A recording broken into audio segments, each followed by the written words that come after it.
Good morning, everyone. We will call the meeting to order at 9:31 a.m. this morning. Thank you all for joining us this morning. We have a bit of a shorter agenda today. We have two delegations, one to start us off at 9:30 this morning and another at 10 o'clock. We can move down on our agenda to the adoption of the agenda. Is there any additions or deletions? Seeing none. John? Thank you, Mr. Chair. I'd like to move that we adopt the agenda as presented. Thank you, John. John has moved to adopt the agenda as presented. Any discussion? Not. I'll call the question. Those in favor? Opposed? Carried. Thank you. Oh, and just one note, Councillor Zeenstra had an appointment this morning. He will be joining us, but just running a little late this morning with that appointment. Moving down to the adoption of the minutes, you have the minutes of the September 1st council meeting in your package. Are there any errors or omissions, any issues with the minutes? If not, Claus? I'll move the minutes as of September 1st as presented. Thank you, Claus. Claus has moved the minutes of the September 1st council meeting as presented. Any discussion? Call the question. Those in favor? Opposed? Carried. Thank you. Moving down, we can start with our first delegation, F1. Mike Warkentin is here this morning from Lethbridge and District Exhibition Park. Mike, good morning. Good morning. Thank you for having me. Should I sit or stand? I don't know. Okay.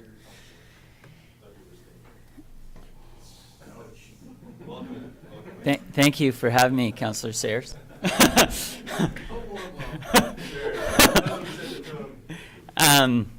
First, I do want to start off by thanking each of you for the involvement and the support and help during Whoop Up Days a couple of weeks ago. It was great to see everyone out in some capacity helping with the barbecue or at one of the events.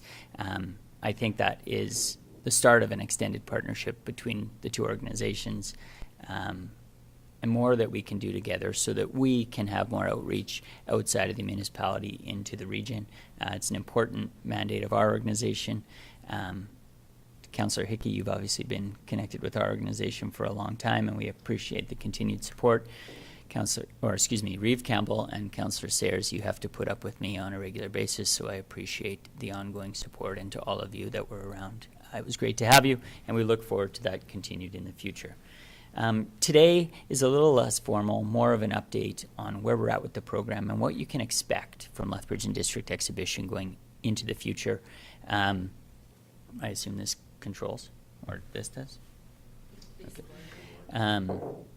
But I wanted to go through, really, lots of people have driven by, lots of people have asked questions, I'm sure, in your constituencies about what actually is happening at Lethbridge and District Exhibition. I wanted to come today and make everybody aware, and so that it can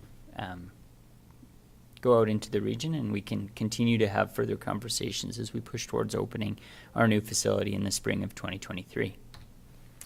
And so I think everybody knows our site actually dates back to 1912 when the region secured the World Dry Farming Congress. It was developed in conjunction with Henderson Lake Park, obviously for activities that happen in the county, not for activities that happen in the municipality. And so for over 100 years, we're actually celebrating our 125th anniversary next month. We have celebrated the activities that happen out in your region, in the county, the agricultural activities, and Lethbridge serves as that hub, but we certainly understand the importance of showcasing the region and the county and what goes on there.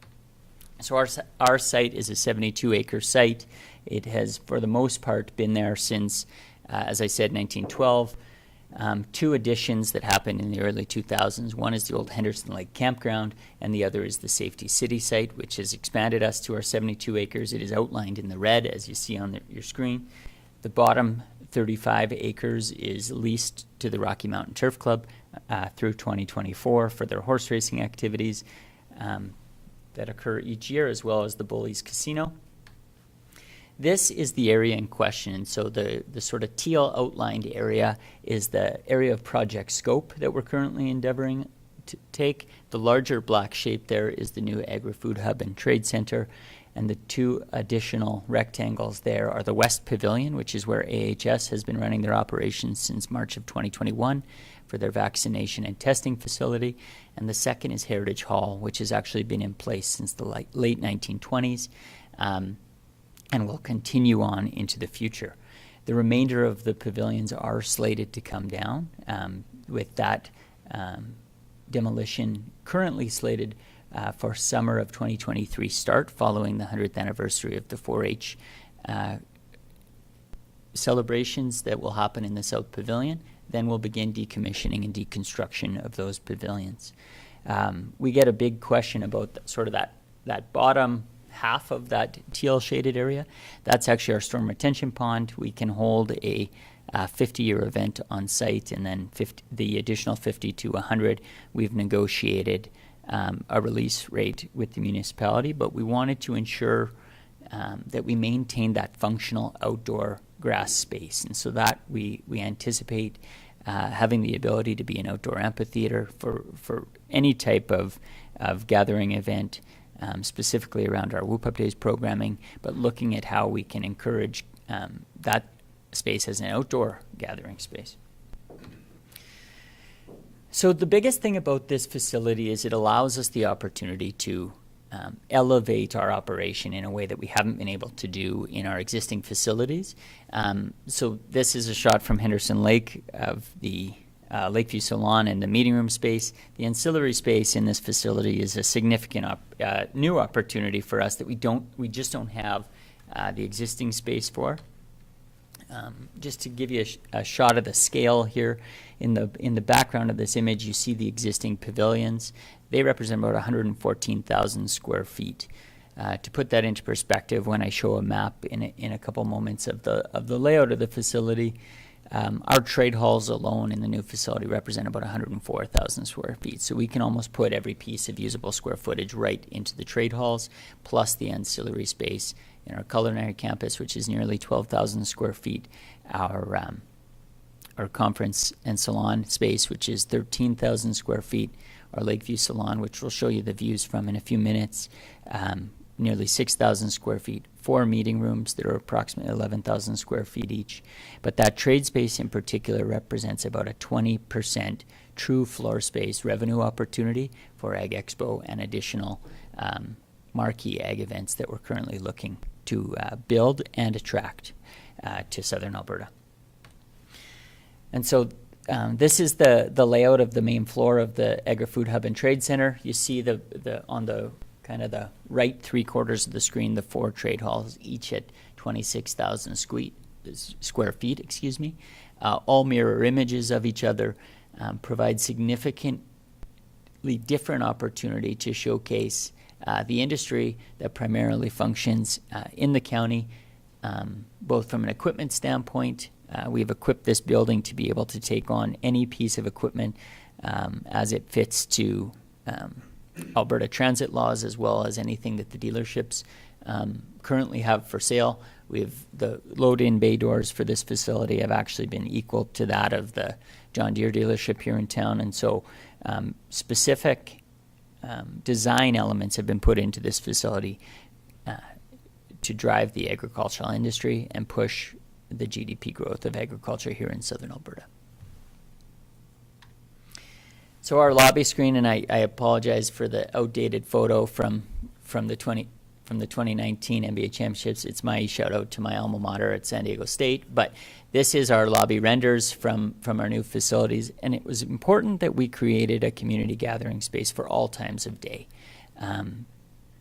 I think everyone's been to our facility. We don't have an element of public space that isn't a rentable space.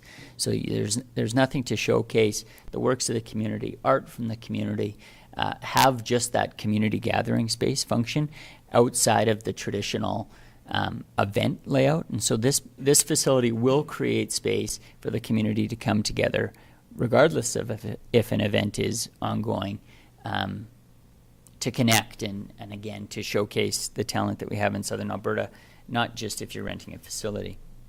And so this is this is a couple weeks outdated, but this is our sort of main lobby that you just saw in the last render, how it's coming together. You see the design impacts the design elements, excuse me, are very, very much how we originally rendered this out. When we went through our cost savings exercises, it was incredibly important that we maintained the functionality of the space through every round of cost elimination, and so we've done so. And then that's turning around, and this is a space we're actually working to create a community art gallery that would be rotating art from local artists. This hallway will come into play again in a few slides. I wanted to touch on it as a connection space into the facility. This more to demonstrate where our original design drawings were, and to where we've actually been able to maintain that functionality of space. And so you see here, this is the frame out of that public connection space that I talk about. Going right through the building behind me in this image is that lobby space that I talk about in that connection space. This is a render of our trade halls. This is where I mentioned we have, for a show like Ag Expo, which has been traditionally a large economic driver for the region, we have about a 20% increase in additional booth space and floor space just in the trade halls alone, not to mention ancillary programming that can set up in the other areas of the building that we don't have today. And so there's a significant opportunity to attract those new ag events that I talked about and are currently working on developing with some partners to showcase what actually is going on down here, refocus Ag Expo, and position it for growth within the agricultural industry event schedule. And so there's an updated picture of where our trade floors are. Some of the key elements here are we maintain 30-foot clearance throughout, and we wanted to ensure there was minimal interruption. So you see the three pillars that are represented in the center of this picture. That actually, this room is divisible into four, as I mentioned, mirrored trade halls. That is, or it's open, it's expandable to the 104,000 square feet of contiguous space that I mentioned, with just those three columns interrupting it. As a lot of you have been to our events in the past, you know that our space is a mishmash of older buildings that have been connected with new builds throughout the last 40 years.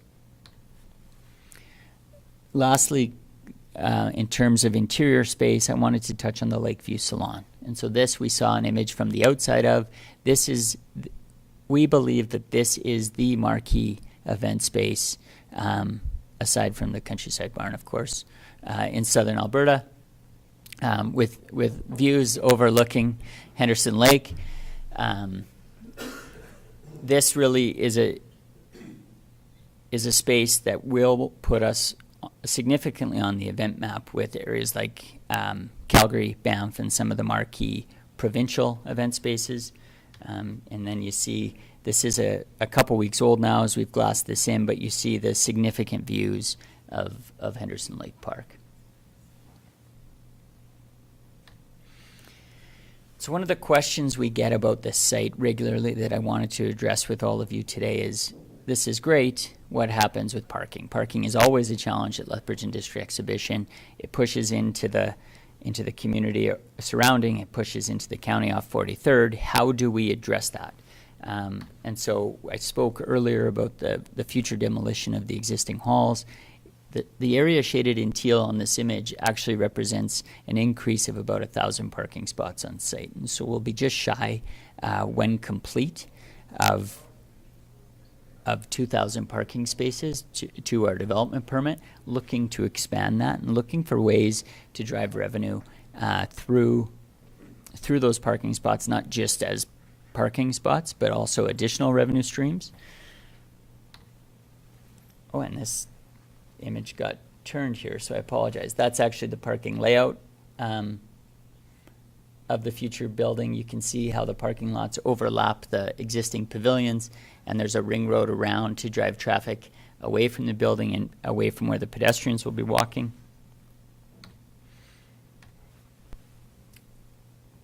And then the second place where we get a lot of questions is on the connection to 43rd and directly out to the provincial road into WT Hill. And so we are a little bit landlocked, very similar to a lot of ag societies with the CPR tracks, which are the main Montana spur line. I get a lot of emails and questions about, well, let's just move that railroad track. But it is, sorry, I shouldn't say the main Montana spur line. It's the main Montana line that happens north-south, that runs north-south into Montana, into the States for the Canadian Pacific Railway. It connects just over Highway 3, just north of Highway 3, with the east-west line that runs to the Pacific coast. And so the challenge here has always been that the trains stop between 43rd and Highway 3 because the switch isn't automated and has never been automated. So I'm happy to report that as of about a month ago, CPR received funding from the federal government to automate those switches. I refer to it as the old style Back to the Future switch, where the conductor actually had to get out of the train and physically switch that so that the train could proceed. I think everyone in the room, I'm sure, has been stopped by a train at Highway 3 and 43rd, or just west of there by Bridge City Chrysler. And so what this allows us to do by automating that switch is to have a real conversation for the first time about a railway crossing. And so we are in those conversations about having the main entrance to this facility transition from the two residential entrances to the west, while maintaining those, pushing the main entrance point connecting into 7th Avenue to the east across the railway tracks. And so in the past, it was a conversation that was moot until we figured out that railway switch piece. We figured that out. CPR has given us approval to have conversations about this engineering, and we're working through what that process looks like. I'm not saying it's going to be an easy one or a short one, but we are having those conversations. And lastly, I get a lot of conversations. I have a lot of conversations about the lack of available hotel space in Lethbridge and area for bringing in these big conferences and conventions and different events that this facility could hold. And we have undertaken hotel feasibility study. We are currently working through what that looks like with our partners at Lethbridge Lodging Association. However, this facility is built and capable to take on 2 hotel spaces. Again, not saying that we are immediately jumping to do so, but it is capable of doing so with connection through that main connection corridor to the south of the building that I showed you with the timber frame, as well as that corridor that I spoke about and I said I would come back to, that we're working on having that rotating art gallery. Those are the 2 options for hotel connectivity. We've seen through kind of our industry scan that the facilities that are successful in attracting a lot of these national and provincial events do have that opportunity for immediate hotel room connectivity. And so it is something that we are working on in future development of the site. But that's kind of my update on the project. Otherwise, I will say construction is moving along as construction is right now. It's certainly not without its challenges to budget due to supply chain. However, our opening schedule is still maintained to this point, although that's being stretched by supply chain challenges, and we'll see what this fall looks like, but we do still anticipate opening up in the spring of 2023. I'm happy to take any questions about this. This is it's something I want to be more transparent with the county on and the progress of this as we move forward, because as I mentioned off the start, I look forward to a much broader partnership between ourselves as an organization and all of you here at the county. Thank you very much for having me today. Thank you. Excuse me. Thank you very much, Mike. Thank you for coming in today. And as you noted off the top, I am the county's representative to your board, and appreciate the work that you and your team have done. A massive undertaking. I know building your team has been a large undertaking, and I think you're beginning to see the fruits of that labor. You've assembled a very impressive team, and I think that there's great things ahead. So thanks for coming in today, and I'll open the floor up for any questions, comments from council. Thank you. Lauren? Thank you, Mr. Chairman. And just a question. You were saying the entrance coming into going to the pavilion here, is that going to be? You said from Mammograth Drive, and then going to be 7th Avenue going into it, or are we, because we're not coming straight off of 43rd anyway, are we? No. And so right now, as you know, the two entrances into the site are both through residential, one off of South Parkside, which brings you in by the Rocky Mountain Turf Club, and the other off of North Parkside Drive, which brings you in past Safety City, really to the north of where this construction's happening. We're working through the solution of adding an additional entrance to the east, which we believe will begin to function should it move forward as the main entrance. Driving onto site, it would have you looking right at the main doors of this building. However, there's a lot of work to be done there. As you can see in sort of the upper right quadrant of this image, 7th Avenue sweeps in just off 43rd where OK Tire is and where they're building the new College Ford. And then it brings you around to the southwest on that curved road, and then it terminates right now in a turnaround. Although there is commercial access into the Secure Minerals site, you can see it crossing the railroad there just to the north of where that red arrow is. The public use of that road terminates at the fuel gym and the I can't remember the name of the kids' playground space, but there's a few businesses right there on the railway tracks. We're looking at the solutions sort of as a longer-term vision. It certainly won't be when we open next spring on how we bring that road right into the site. Thank you, Mr. Chair. Just three things came to my mind. Where is the location of the Somerset? Was it Somerset room? Is it the second floor? The Lakeview Salon. The which? The Lakeview Salon? Yes, sorry, Lakeview. Is it the second floor? It is, yes. So I'll just go back to... Oh, no, you don't have to go back. It's okay. And so this is the view. It is on the second floor. I don't know that this photo does it justice. I'm happy to have Council on Administration out for a tour of the facility before the weather turns. And so on the image earlier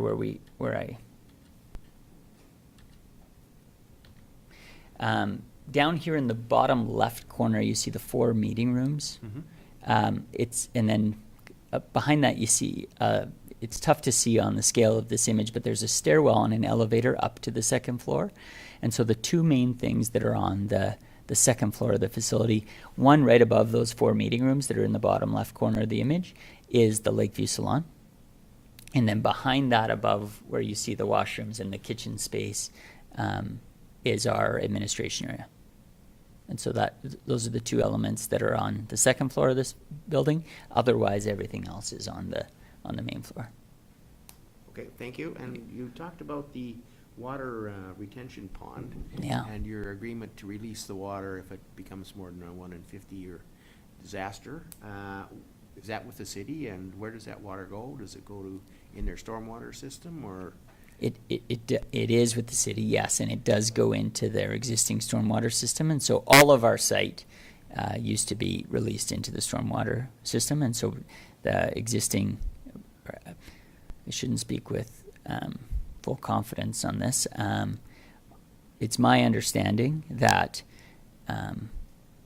in the building code as it exists today within the municipality, for new builds, all of the stormwater needs to be managed on site for a period of time. And so to maintain functionality of that stormwater space that I spoke about, and having it be usable space without having to have steeper banks with a permanent fence around it, the most we could hold on site within that pond area was a 1 in 50-year event. And so around the west side of the building and a little bit on the north side, there will be some small-scale retention, and then a negotiated release rate into the existing stormwater system. Thank you. And the third thing was, a long time ago, they talked about the construction of an ag building, like with a dirt floor. Yes. For ag events. Is that still something you're looking to, or? Yeah, and what I will say is that we're currently looking at the long-term master plan of the rest of the build-out of the site. And so I want to say that would have been about 2012 2012 when that particular element went to Lethbridge City Council for approval. It obviously was not approved at the time. Since that time, we've seen a number of facilities pop up in southern Alberta with indoor dirt floor arenas. And so when we were proposing the final financial model for this building, we looked at the feasibility of actually turning the existing south and north pavilions into that facility instead of building new. And the feasibility based on market rates weren't feasible based on the financials to upkeep those existing facilities, plus the amount of business that they would need to generate in terms of actual traffic through the building. I want to say, and don't quote me on this number, I want to say it was something like 24 or 34 horse equestrian clients per hour per day on an extended day to make the numbers that the market demands, plus the facility infrastructure. But I will say that's not off the radar. It continues to come up in conversation as a potential future use for the site. It's just a matter of finding a model that makes feasible sense to move forward that the organization, quite frankly, can afford. Thank you. Yeah, thank you. Klaus? Yeah, thank you, Mr. Chairman. Just a question, like what Lauren just pointed out, is there going to be, are we still going to have our 4-H shows and everything like that in the building, or do you have another spot for it? Because our kids and, well, now our grandkids, they're all have been doing that for years, and being an ag building and everything like that, and, is there going to be events held there for that? Because now they also have to truck the dirt and the stuff in there in the building because it's also concrete. So that way it wouldn't make a whole lot of difference. The only thing is it possible there? Yeah, I appreciate that question because this is something that we've gone back and forth on, and there is certainly a conversation there that we're not going to allow dirt into the building. And to clarify this, we absolutely are hoping to still hold those events in this building. However, they will look different. And so we're looking to organizations like Explore Edmonton that puts on Farm Fair, and Regina Exhibition Association that has Agribition in their facility on how we do that. I'm happy to say that we do anticipate having livestock in these buildings, but it will likely look at rolled roofing solutions and some other solutions to move livestock in and out of buildings, and then just having dedicated areas with dirt in the building as opposed to how we currently operate 4-H with dirt floor across the whole space. But we are looking at solutions to allow livestock, not just 4-H, but livestock events into the facility. Any other questions for Mike? Thank you very much, Mike. We sure appreciate the update, and I'm always game for a Back to the Future 3 reference, so Perfect. Much apprecited. So thank you for your time, and yeah, always welcome, so thank you. Awesome. Thank you all very much again. Thanks, Mike. Appreciate it.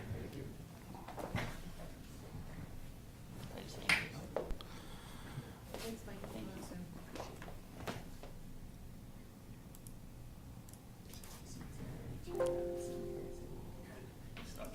We have to come after you. Ours is not exciting. I did ask them if they wanted donuts. I couldn't have that. Sorry, guys. And now for some statistics. Without further ado, I believe our 10 o'clock is here, so gentlemen, if you'd like to step forward and introduce yourselves, the floor is yours. Thanks for joining us this morning. Morning. If I can fit in here. Good thing these fold up. They do. Oh, they're smarter than me. Perfect. Got our mics are on. Morning, Your Worship and council members, staff members. It's been over the summer, I guess, since we saw each other. I hope everybody had a good summer and getting back to what we call normal, I guess, in our lives and in the world. But I brought today Sergeant Dave Marentat. He's my operations NCO, we call him. So he's kind of the second in command. If I'm away, Dave runs the show.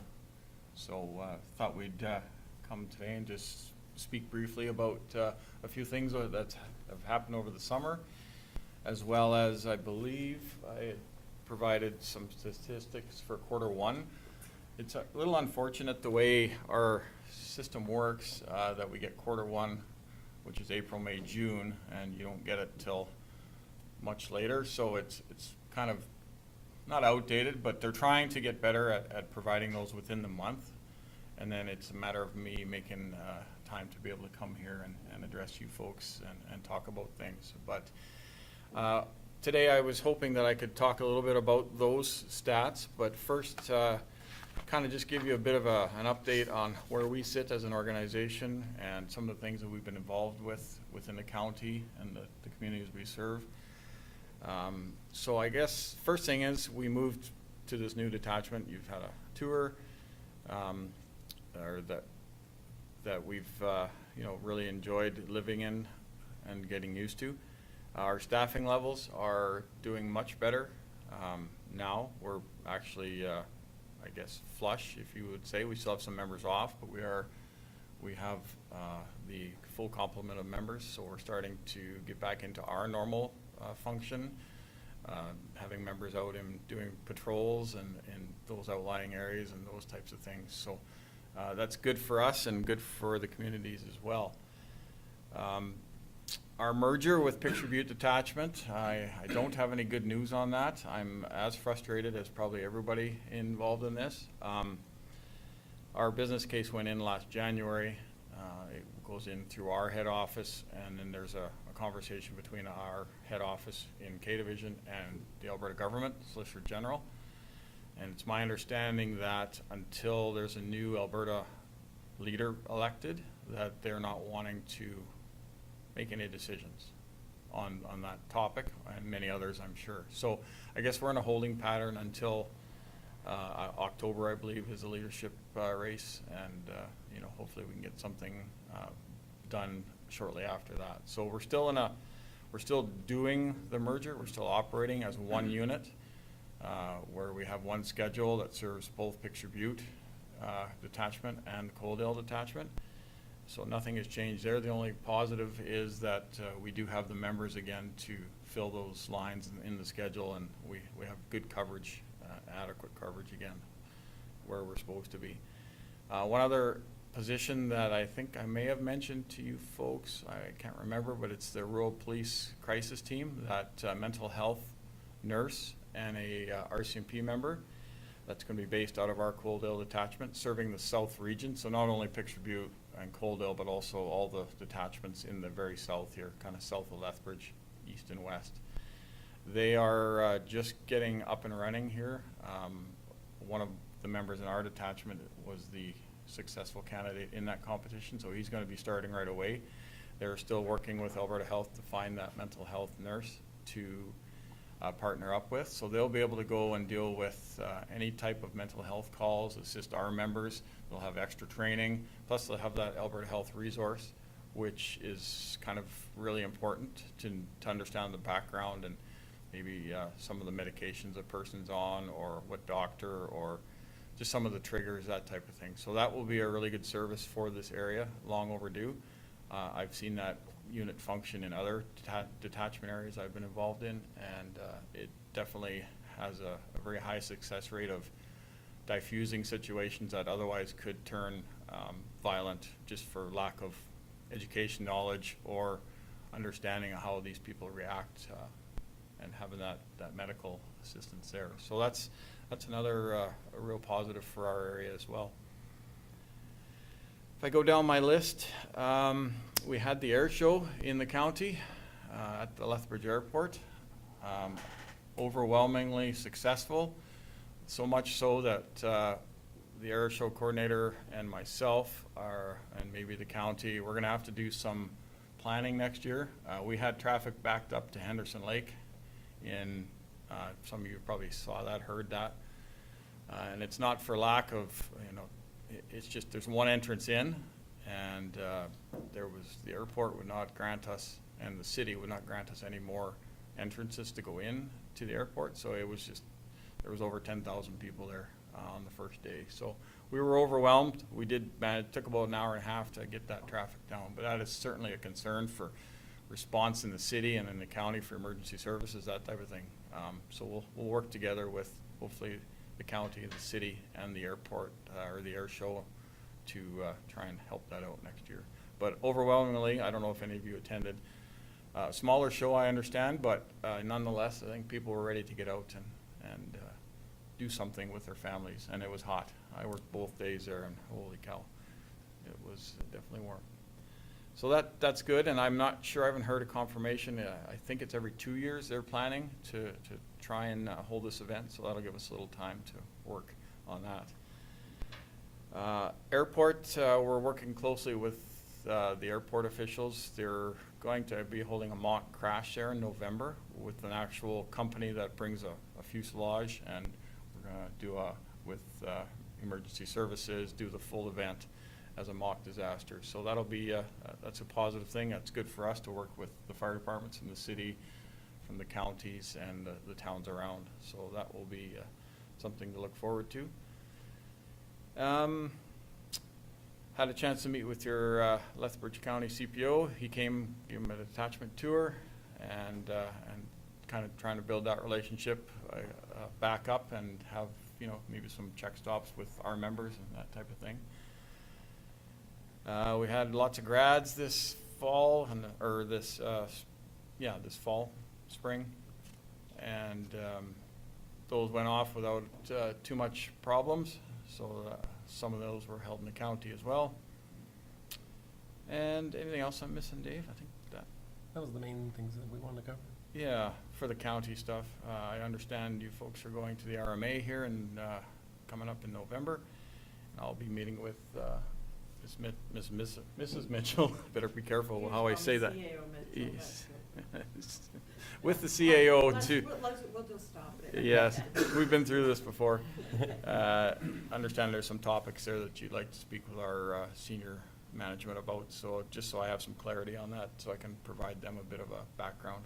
We'll talk next week, I believe. So, and that's I'll stop there for now. If there's any questions, comments on what I've covered or anything else, I'd be myself or Dave would be more than willing to answer anything right now, and then we'll get into the quarter one stuff after that. Any questions from council at this time? Eric? Thank you, Mr. Speaker. Thank you for coming in today. We have an issue before us today, and it's dealing with noise and a variety of other things on water bodies. Could you touch on what the RCMP's role is in that and managing water bodies, whether it's enforcement, and yeah, the role in that? Thank you. So, like we're talking Stafford Lake, yes, or those types of water bodies, yes, for sure. We obviously, each detachment area, if there's water bodies, that's our area to police as well, in conjunction with Alberta Fish and Wildlife, the conservation officers. We, as a detachment, do not have a boat to use on the lake at our detachments. Tabor does, just got a new boat, so it is our responsibility to make those patrols, like I had said before, with Fish and Wildlife and Conservation, and oftentimes we'll do joint checks with them. So if you're receiving, I don't believe we've received any noise complaints that I'm aware of by way of file, so if that's word of mouth. But our intention is, you know, starting probably next year, is to use this boat at Tabor. We have some operators and get out there and do some enforcement, because it's no different than, you know, campgrounds and that type of thing where people get carried away and are consuming alcohol on their boats, etc. So. Any other questions from council? Seeing none, you can, if you'd like to get into those stats, please go right ahead. Sure. I'm not sure if you were provided the full package, probably. I won't repeat all the things that are in it. There are some highlights there, and I guess the biggest highlight that we've noticed, and it's not just in our detachment areas, is the property crime theft. It's a pretty large increase in that across the board. And it seems to be It's not specific to Coaldale. It's a person or group of people that are traveling, stealing vehicles, shoplifting in vehicles, breaking into easy targets such as storage units, like long-term storage units, that type of thing. So I do know that our crime reduction unit out of Airdrie, who covers southern Alberta, they have what's called an analyst, and he puts together statistics, matches up crime scenes for commonality type things. So we've been successful in arresting some high-risk offenders, habitual offenders recently, along with Raymond Detachment and also the city of Lethbridge. We work hand in hand. So we are definitely seeing an increase in property crime, and I'm not sure if that's just people just don't want to work again or what. But it's not excessive, but it is a trend that we want to nip in the bud soon before it gets out of hand. And we are working with our partners at Lethbridge City and our crime reduction unit to do that. So in one of the property crime stats, so in this same quarter, it's a 35% increase from April to June from 2021 to 2022. So that went from 63 incidents to 85, and that's in the county, the whole county of Lethbridge, or what these stats are based on. Anything else I missed on those? Yes. John, you have a question? Yeah. Thank you, Mr. Chair. How does that compare to like pre-COVID in terms of the numbers? I get that there's a 35% increase, but is that, were we down during the COVID period because people were staying home more, or is it like, are we getting back up to more normal figures, or are is that property crime situation escalating beyond pre-COVID days? Yeah, it's a very fair question, and I've often thought, I think during COVID, and this is kind of my assumption, a lot of people, most people stayed home. So the opportunities for these criminals was definitely less. Now everybody's back to working, maybe gone during the day. So that might be some indication that, the numbers are going back up again for sure. It's also trending, it's a trend thing where, like I spoke about before, we have a group of people that are, maybe not best friends, but they're from the Calgary, Okotoks area, and then they'll go on a run, either up through Three Hills area or down in our area, and either, target whatever they can for vehicles. Or we have our local 2% of people that are causing us 90% of our problems that we arrest, charge, and they go through the court system, and then we're dealing with, it's quiet for a few months, and then they're back active again. And I think Dave can speak to that. That's very common. You were just telling me about a gentleman that just got released. Yeah. If you were listening to the news this morning, a fella here got arrested out in Picani, had some firearms and a bunch of stolen property and stuff. He had just been released from Lethbridge Correctional Center like 2 days ago. We already had a bunch of intelligence meetings on him, and everyone expected that he was going to very quickly reoffend. 2 days was a little faster than we expected as well, but honestly, that's the majority of our property crime here. It's typically people involved in the drug world and have been arrested and rearrested many times, have been released, and you've all heard their names on the news many times, and that's the majority of what's happening. And they're targeting like those soft targets all the time, places where they know that there isn't typically video surveillance, out in the middle of a rural area, RV storage places, long-term storage places, and they're just targets of opportunity. They're going in to try and steal the quick and easy stuff that they can either scrap for metal and sell off or pawn. And so we're engaged with like pawn stores, and we have a whole property crime unit that tracks pawn stuff, but of course not everybody's doing the proper process, and there's perhaps some unethical things going on there with not proper reporting. And so it's always a cat and mouse game there.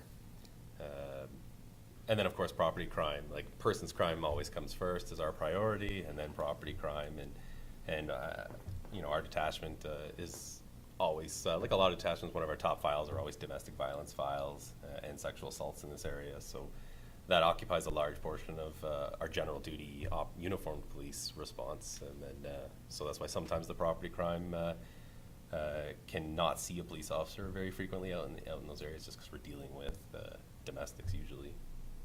But the majority of the offenders are people you probably have heard many times. So Just looking at the stats while Dave was talking there, if you go back for the same quarter, total property offenses in 2018 for the same quarter was 66. 2019 it was 108, and then 2021 we're back down into the 60s, and now we're back into the 85. So I think your comment is very fair that, you know, COVID definitely we saw a reduction for whatever reasons. I'm not sure. I'm sure somebody's doing a study on that somewhere, but I would say people are home. All of us were, most of us were home a lot more than they were before. So the 35% means we're just moving more back to normal. Yes, but yeah, we're moving back to normal, but we'd like to keep it. We'd like to keep it Yeah. as low as possible. Yeah, and it's easy targets, and I know the county itself has been a target of fuel theft on several occasions. And again, that's opportunity. You're leaving your equipment, you know, in the middle of nowhere.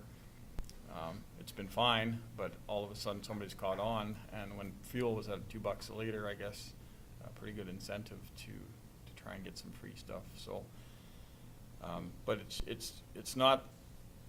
I wouldn't say that it's raging out of control, but it's just something that we were aware of, and that we want to try and do some targeted enforcement on at least the people that we know commit most of these crimes, and see a lot of these people are on conditions.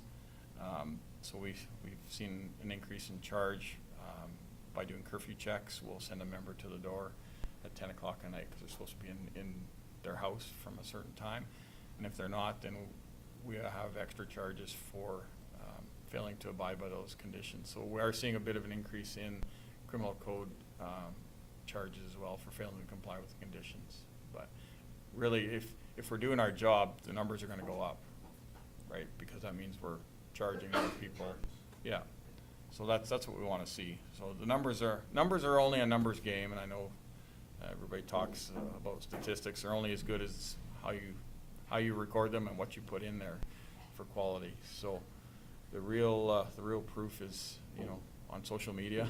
You can pretty much pick up what's going on in a community, if whether it's a minor thing or a more in-depth thing. But that was all I had to speak about as far as the stats. Everything else, when I reviewed them, are trending pretty normal or low. So if there was any questions specific, be happy to answer. Thank you very much. Klaus? Yeah, thank you, Mr. Chairman. Like the reporting of the crimes is, it's pretty hard for you guys to know if it's all been reported, but do you have the feeling that people are reporting the crimes? Like, because we've been advertising with that people, you know, even if it's a little thing, report it, because then you can set up some stats and everything like that with this. Yeah, I mean, that's how our analyst works, is and how we comprise our targeted enforcement is through what's happening in the communities. But I think it's getting better. I believe I brought it again just in case, but we have that online reporting through our phones now, the Alberta RCMP app. I think I left that before, but if you haven't, that was included in your packet. If you put that out, it's an easy way. I know everybody's busy and their lives are going 100 miles an hour with school and stuff, but that's an easy way on a smartphone to, you know, those non-emergent, need a policeman right away type call that gets reported, and then it gets assigned to a member to follow up. So we can target it that way for sure. Any other questions from council? Warren? Thank you, Mr. Chair, but I would like to just touch on what Claus had brought up. I think a lot of people aren't reporting, and I don't know how you really encourage them to do so, because a lot of them are second and third offenses at their place, and you know, there's no resolve, or probably they're more upset with the justice system than anything else. I know that doesn't reflect on you that way, but is there a way to make the public more aware that they should report them? Like, other than, would this app help a lot if we were to advertise it in a county crier and things like that, or what might be your thoughts on that?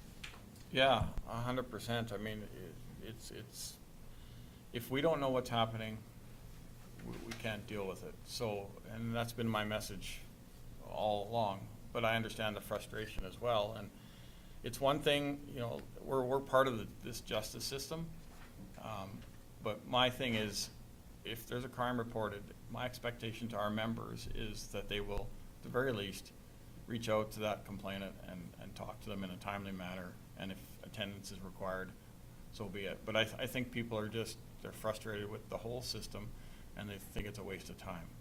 But really, at the end of the day, if you want more police officers in this area, if you want, you know, it's all based on statistics, and that's how we are able to secure extra police or an analyst or something like that. So, as whatever you can do for a public message in your social media and in your newsletter, put that out. Put that Alberta RCMP app out for sure. And if we want to do another town hall, and maybe we'll do a better job of advertising it, and maybe we'll get more than, I think there was all of us. So, We should. yeah, that's right. That's right. We should actually, Yeah. we should actually have a barbecue or something that might bring more people. Yeah, Free food. free food. I know that in the town of Coldale, we had a community night, and they offered free pizza, and we had 200 or 300 people show up. So, yeah, but it's something free. But well, whatever it takes, however we can encourage people to call. And certainly we would want to like encourage the public and have them report even, and not to be so focused on the outcome. Just because a charge isn't laid or a suspect isn't identified at your file, someone tries to break or does break into your house, that it doesn't mean that your report was useless, right? Because we do use that to track trends of movement of certain criminals that we maybe internally suspect, oh, it was probably this guy. And as you guys know, probably doesn't fly in court. But so the report's not useless, although a lot of public members think, well, the police came, no one was identified, no charges, what a waste of my time. And that's not true at all. And I know it can be frustrating because they're like, we want someone held accountable. But even in the absence, if we don't have witnesses or any of that evidence that we can definitively prove that it was a particular person, the information is still very, very helpful to us. But I think a lot of the public gets so focused on, this had no outcome for me, what a waste. And that's not accurate, so. Lauren, did you have another? Yeah, thank you. I think you brought up a very good point. I don't think the majority of people realize that if you do make a complaint, that could possibly lead to you being able to get more staff to help out your situation. I don't think people really are understanding of that fact. And so a lot of people just won't bother putting in anything. But if they knew that, I think that would make a difference. Any other questions from council? Maybe just one comment. I know you touched on it earlier. Obviously, you have your priorities and those, the crimes that obviously are higher on the scale and require your time and resources. I just wanted to communicate to you. We do appreciate your presence in the county. We understand that your resources are stretched thin. We understand that you're limited in members, time. But having said that, your presence just alone is appreciated. I will receive comments. I'm kind of out in the southern part of the county, and when a cruiser goes by, it's noticed. You get a text, and the RC was out today, and it's just that knowing that you're there. That presence, I think, is important, and if you are able to afford us that, at any greater capacity, I think that's always appreciated. And maybe just to follow up on what Councillor Van Essen mentioned, that one particular area that we see a need for that presence, especially is at Stafford Landing down there. It's a very busy, very going concern, especially in the summer months. Evenings, weekends, especially. While a daytime drive-through is appreciated on a Tuesday, I don't know if it carries the same weight that it does. Obviously, like I said, acknowledging you're limited in your resources, but the presence does make a difference. It gives people a peace of mind, I believe, and it also goes a long ways, because I think the odds are that, unfortunately, you're going to run into something that you could enforce at most times, just because of the volume of activity happening. And not just there, obviously at other recreation, other large gathering points. So just that your presence is appreciated and valued, and any resources that you are able to allocate additionally are always appreciated as well. Anything further from council? Thank you very much, guys. Sure appreciate your time. Appreciate the stats, the information you provide to Anne. She always fires that right off to us. So appreciate the opportunity to have you here today. Thank you. For sure. And thanks for having us. And if there's ever any questions, feel free to, I know Anne has my business card. She has my email, my phone number. Don't hesitate to call. Don't save it for here, because, you know, this may be another 3 months. And so we're always willing to work with you folks and provide the best service we can. So Thank you.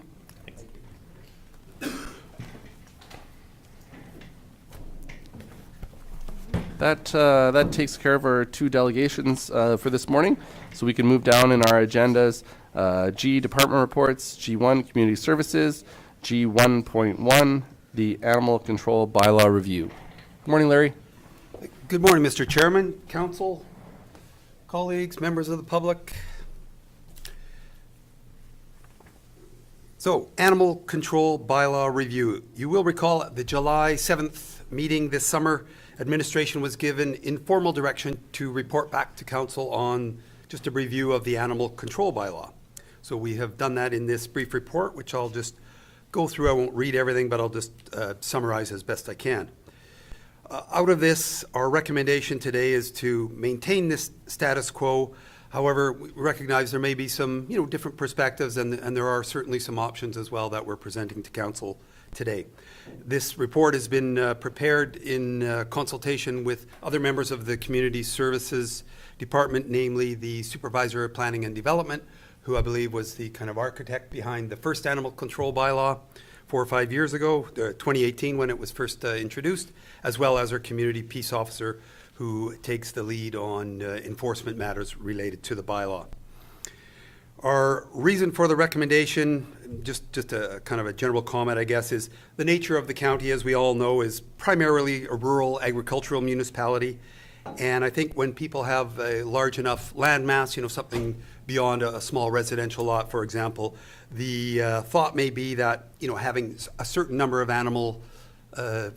farm animals allowed on their property is appropriate and fitting for, again, kind of the nature of what a rural municipality is. So animal control bylaw number 17-008 was adopted January 2018, so coming up on 5 years here. It helped us to establish some regulations for the keeping of fur-bearing animals, fowl, and livestock on residential properties and small lots. Doesn't apply to the larger rural agricultural properties, but just more kind of in a residential setting. And at the same time, this bylaw prohibits, and still prohibits today the way it's written, the keeping of those animals in hamlets. It allows them as long as certain criteria are met in subdivisions, but not in our established hamlets. And the bylaw does not apply to cats and dogs. The creation of this bylaw was, as I recall, driven largely by probably just a couple properties, honestly, Mr. Chairman, that were sort of incrementally adding the number of animals they had to their residential properties. And it was, I think, getting to the point where it was really creating a nuisance for other nearby residential properties owners. And so they would complain to the county. And when we started to really kind of, communicate with these folks who had an excessive number of animals on their property, we found we didn't really have any tool, any mechanism, any bylaw, or any real sort of teeth to say, listen, you've got way too many animals here. You've got to scale it back to a more acceptable level of, X number of animals, whatever that may be. So really, I think that was the genesis of the original bylaw, and that's why we have the bylaw today. So with respect to allowing animals on subdivisions, the bylaw permits that, but it regulates it, obviously, through the bylaw. So it doesn't outright prohibit it as it does, again, in hamlets. So subdivisions in hamlets are dealt with differently based on the bylaw as it currently stands. When the county enforced the bylaw on a property owner earlier this summer who had cows on their property inside of the hamlet, the owner came forward to council as a delegation and asked for that review of the bylaw, and again, here we are today. One important note is that the bylaw, interestingly, does permit horses in hamlets on parcels 2 acres or larger, in accordance with the permitted animal units per parcel size regulations that I've included in the report here. It's a schedule or a table rather inside the bylaw itself. And I suppose, we talked about it a little bit, and thinking back historically, I think horses were given that sort of exemption because of the fact that horses are generally viewed more as pets rather than kind of food sources and more traditional farm animals. Or transportation. Or transportation even, there's a good point, yes. Absolutely. So we've identified that the largest single parcel in Lethbridge County within a hamlet is 21 acres. So that's fairly substantial. Just to give you kind of context with this, if the current animal control bylaw regulations were applied to that parcel and sort of universally throughout all the hamlets, that would allow up to 24 animal units. So 24 cows, 1,200 broiler chickens, 63 sheep or goats, and so on. So quite a lot of animals within the boundaries of a hamlet, which is, essentially a residential settlement. In our view, that would be rather excessive. So we don't recommend today that council consider that as presented there. I did attach an animal control comparison sheet showing how some other municipalities in the region regulate the keeping of animals on municipal and residential properties. And just at the end, I'll just maybe touch on one or two things that sort of jumped out at us there. Our alternatives presented to you again today, Mr. Chairman and Council, is number one, obviously you can maintain the status quo and not touch the bylaw or amend it in any way. That would have the benefit of preserving the bylaw in its current form. And we have applied and administered that bylaw with relatively few issues since it was approved back in 2018. This year, hence the delegation maybe being an exception. However, on the flip side, that would prohibit, again, the keeping of non-domestic animals on any land parcels located within hamlet boundaries, regardless of the size. Another option council may want to consider is to amend the current animal control bylaw so that it would allow the keeping of some animals in hamlets in a manner that mirrors or is consistent with the current bylaw for residential properties that aren't in a hamlet. And that could be done with or without a permitting system. Again, we don't recommend that wholly, perhaps elements of that could be considered, but on that one example where there's a large parcel of 21 acres, that would allow quite a large number of farm animals in a residential setting. Maybe there's something in between that it could limit a maximum number of animals allowed based, simply on the fact that it couldn't exceed a certain number despite having a larger property. The benefit of that might be, again, preserves the current animal control, expands it to include hamlets, a little more flexibility in the bylaw, in other words, regulates the keeping of animals in hamlets and on all other properties in a consistent manner. It doesn't differentiate between a hamlet or a subdivision, for example. The drawback, it may not be well accepted by hamlet residents who are used to and prefer a more residential feel to their neighborhoods. And it would allow for a relatively high number of animals on larger parcels that surely would create conflicts, again, unless council limited it to a maximum despite having a large property, for example. Another option is simply to establish a new bylaw that would allow for the keeping of those non-domestic animals in hamlets based on certain criteria. It could include a permitting system, although that can get a little bit complex as well as far as administration goes. But it might allow as well for closer regulation of the keeping of animals in hamlets and facilitate easier enforcement measures in situations where violations might occur. Benefits are that, again, it would allow some flexibility for county residents who own slightly larger parcels in hamlets that are bigger than typical residential lots and might like to have a few animals. But on the drawback side, again, might create problems for hamlet residents who are, again, used to that sort of more residential feel, I guess, to their neighborhoods. We didn't identify any direct financial impacts, regardless of what council may or may not decide today. And just quickly, Mr. Chairman, if I may, I will just again touch on just a couple points on some of those animal control comparisons that we looked at. One of them that I thought was kind of interesting was Cardston County. And they have a bylaw and a free permitting system, so they don't charge for it, that will allow for the keeping of one livestock on parcels larger than 1 acre. And from what we could glean from the review of that bylaw, it doesn't appear to allow more than one large animal on a larger parcel. So just regardless of the size, one animal would be the maximum. The County of Warner did something as well I thought was kind of different and somewhat creative, and they allow animals to be kept in hamlets in certain parts. So they'll identify, south of this avenue and west of this street or whatever, so a certain element or quadrant or whatever of a hamlet. So they kind of carve it up. They don't apply it universally rather. Another one was the County of Newell.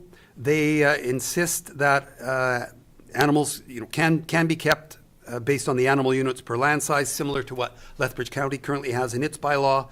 But they also stipulate that land must be a minimum of 1 acre and must include a fenced or contained roaming pen of at least 1 acre.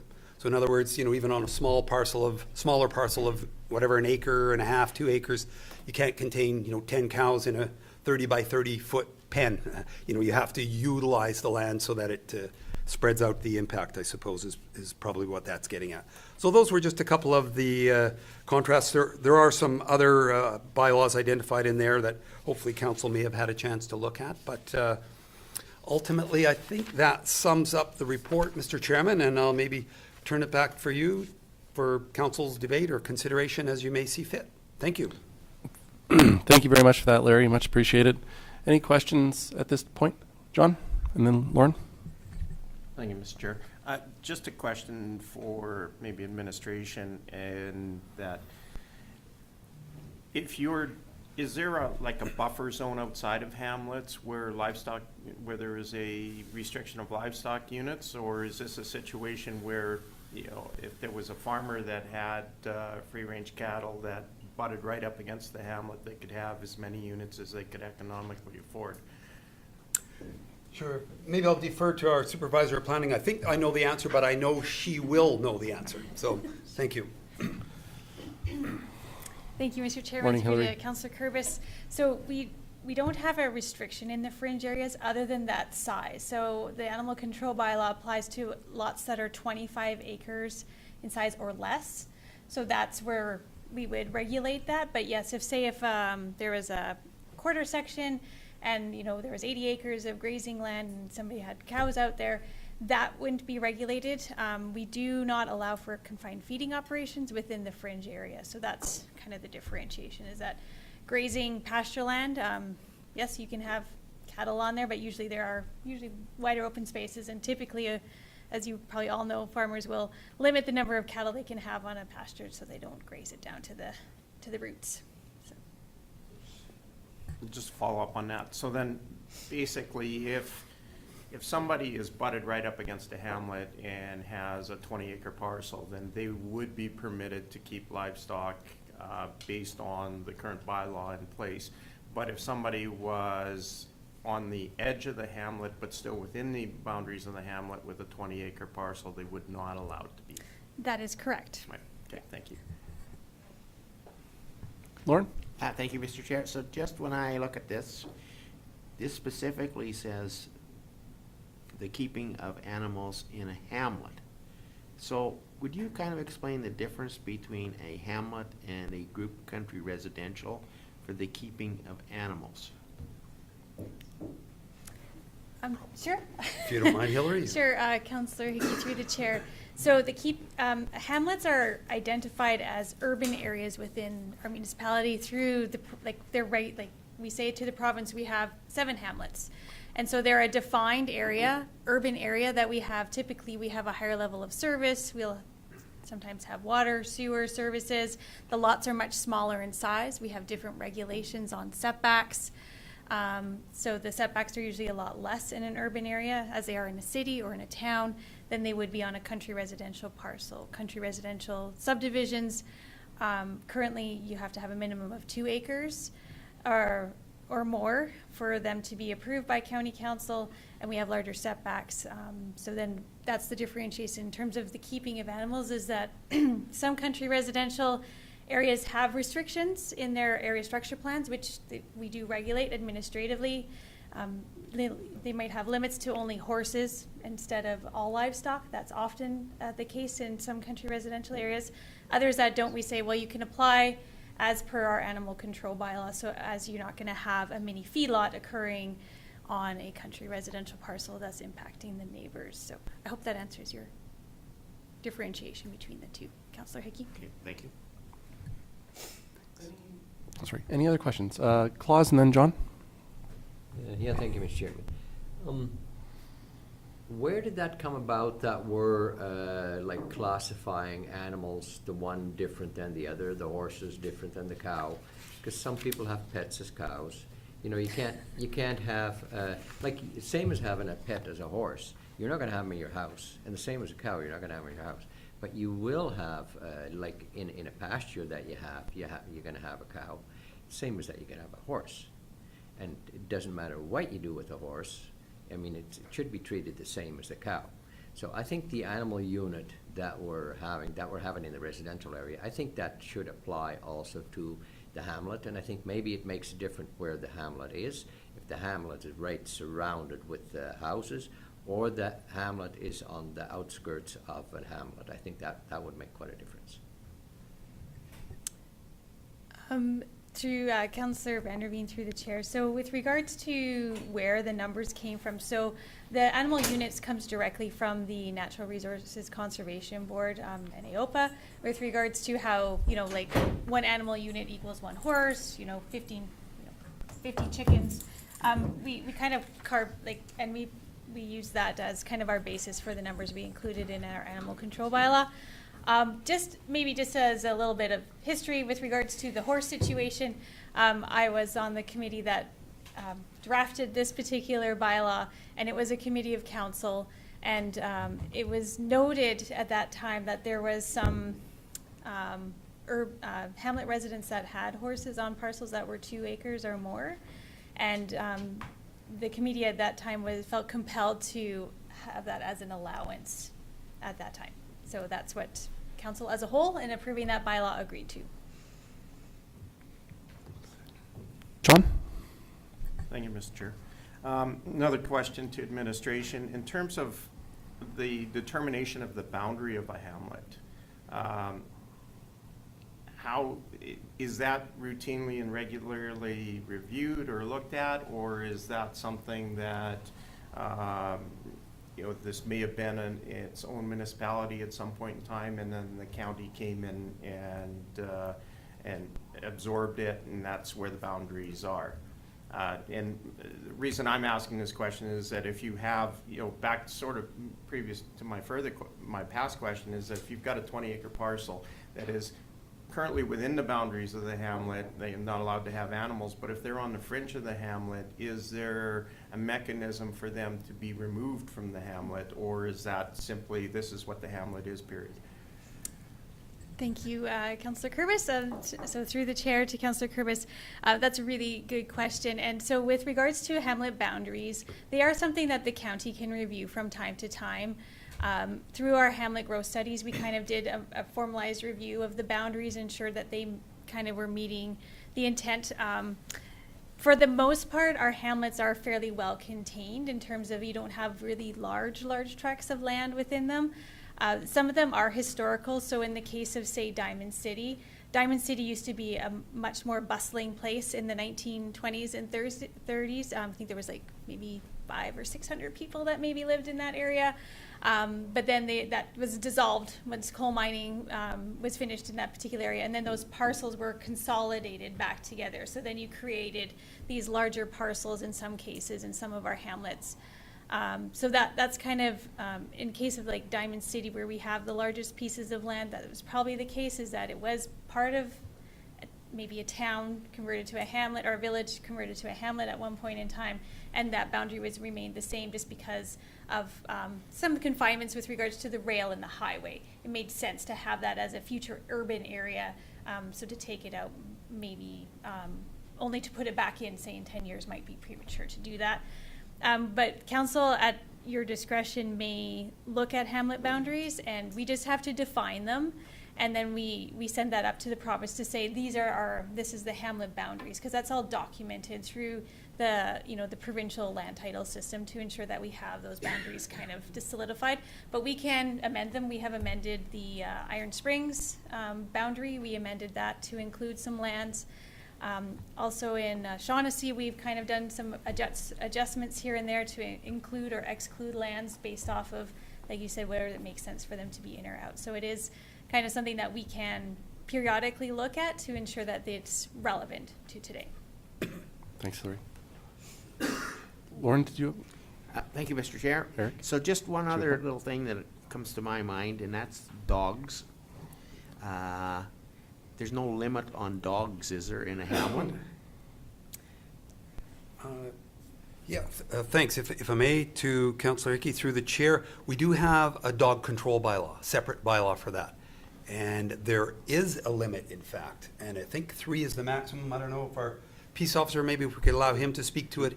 He's very familiar with that and deals with that, especially through the summer months, so he's probably 2 is the maximum. Okay.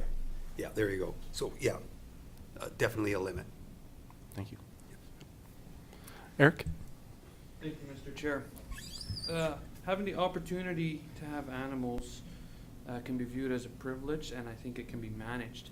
The imposing of this bylaw was to deal with a situation that could not be dealt with.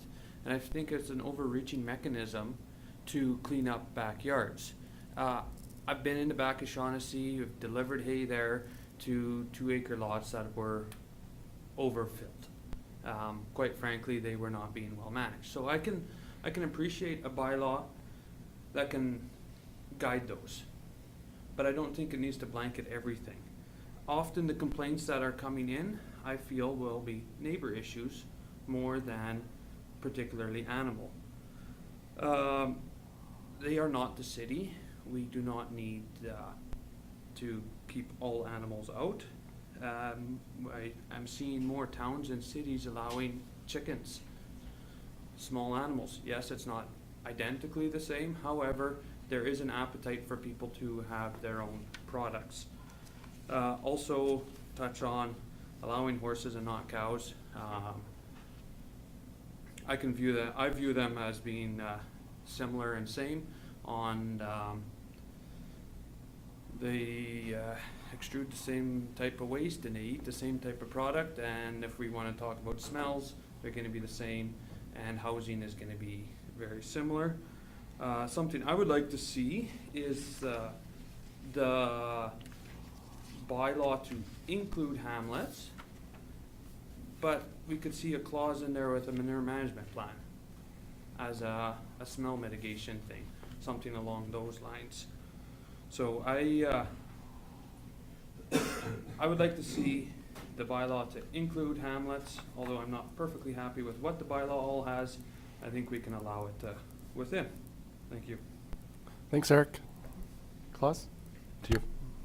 Yeah, with that said, I'd like to make a motion, I'd like to move that that we include hamlets in the same bylaw as a country, group country residential.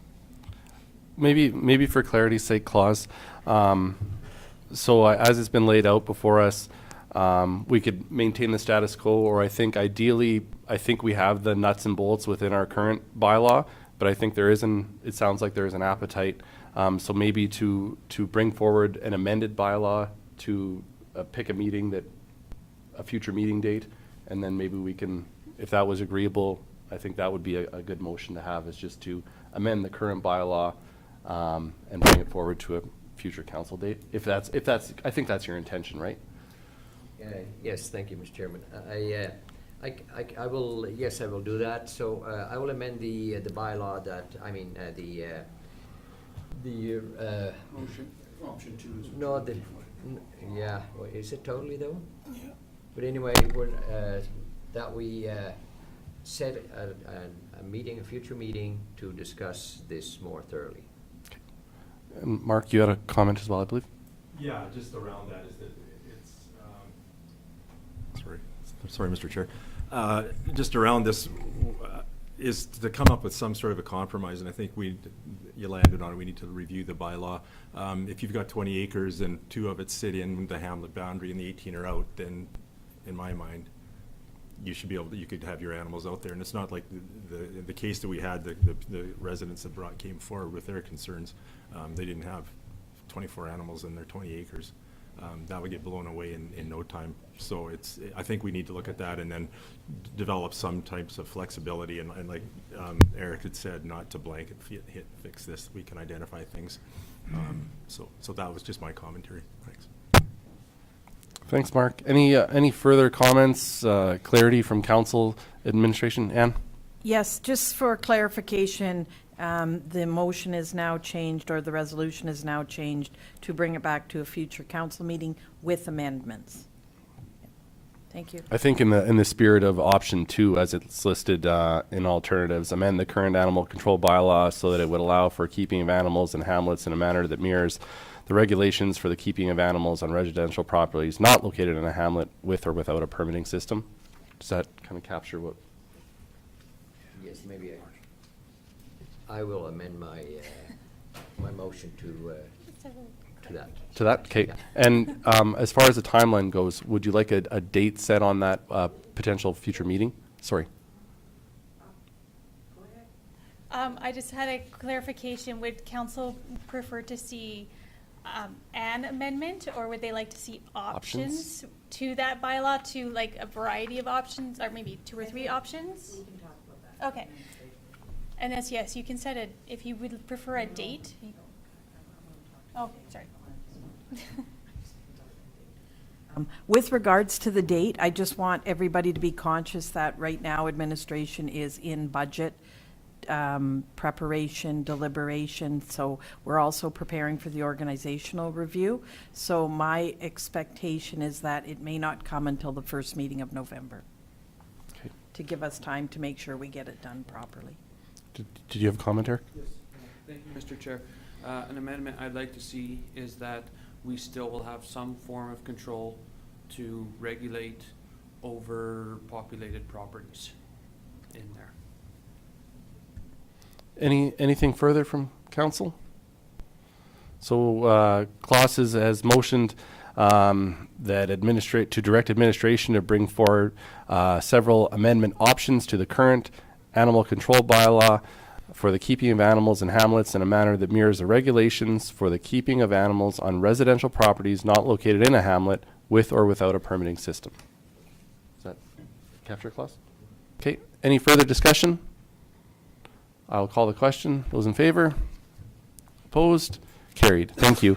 And with that, I believe the next few items could generate some substantial discussion. So why don't we take a short recess, let's say 7 minutes, and we'll reconvene at 11 a.m. Thank you.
Thank you, everyone. We'll call the meeting back to order at 11:02 this morning, and we can move down in our agenda to item G1.2, Bylaw 22-009, MacLaine Acres Area Structure Plan, and Bylaw 22-010, Land Use Bylaw Amendment, Lethbridge Urban Fringe to Group Country Residential, first reading.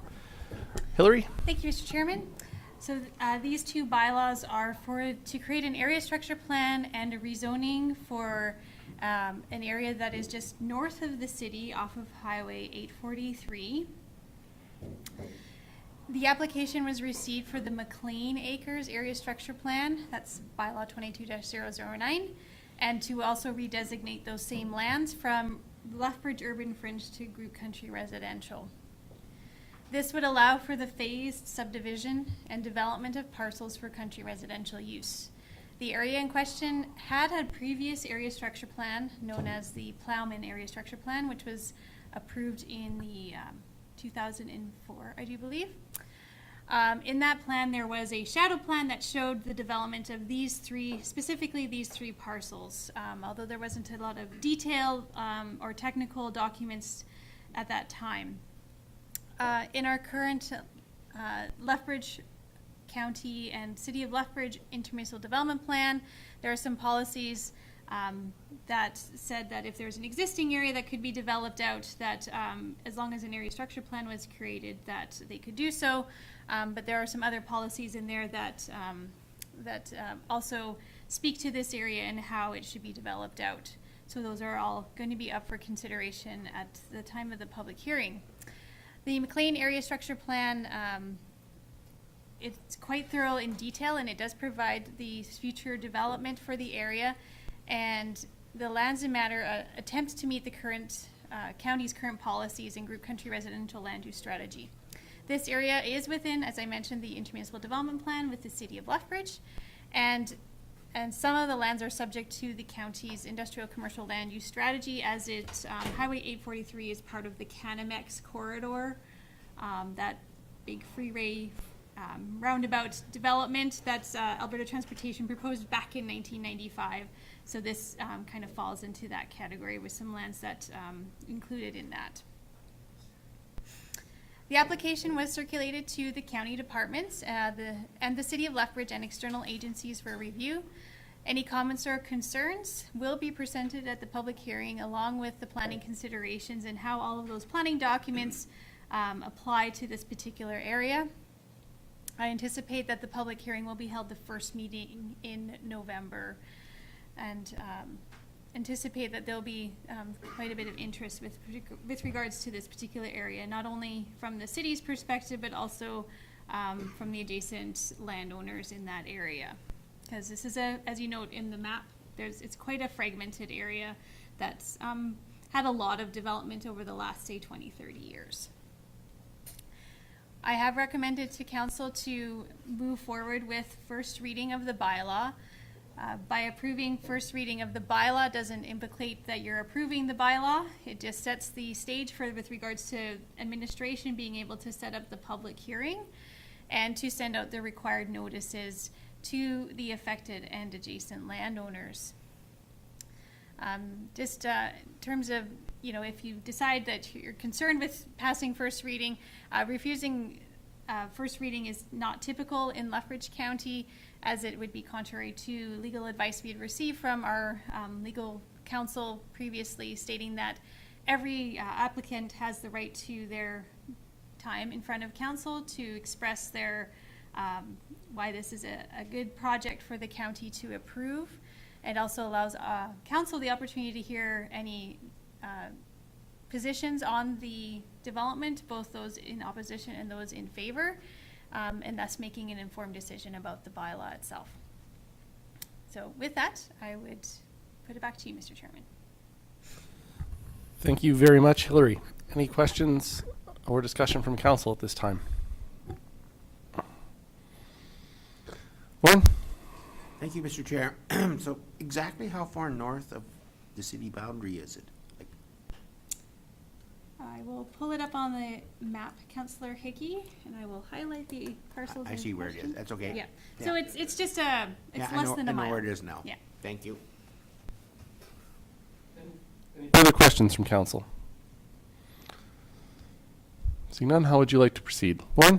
I will make I will move first reading of bylaw 22-010. Correct? Yeah, and 009. And what? Should we do that separately, or how would you like to see? You can do them together, Mr. Two Chairman. together, yeah, it's or? fine. Larry's making a face and saying separately. Okay. Oh, Recommendation. Okay. So we have 09 and 10 before us. So you want 09 first? Sure. Sure. Logically speaking? Sure. Okay, I'll move first reading of bylaw 22-009.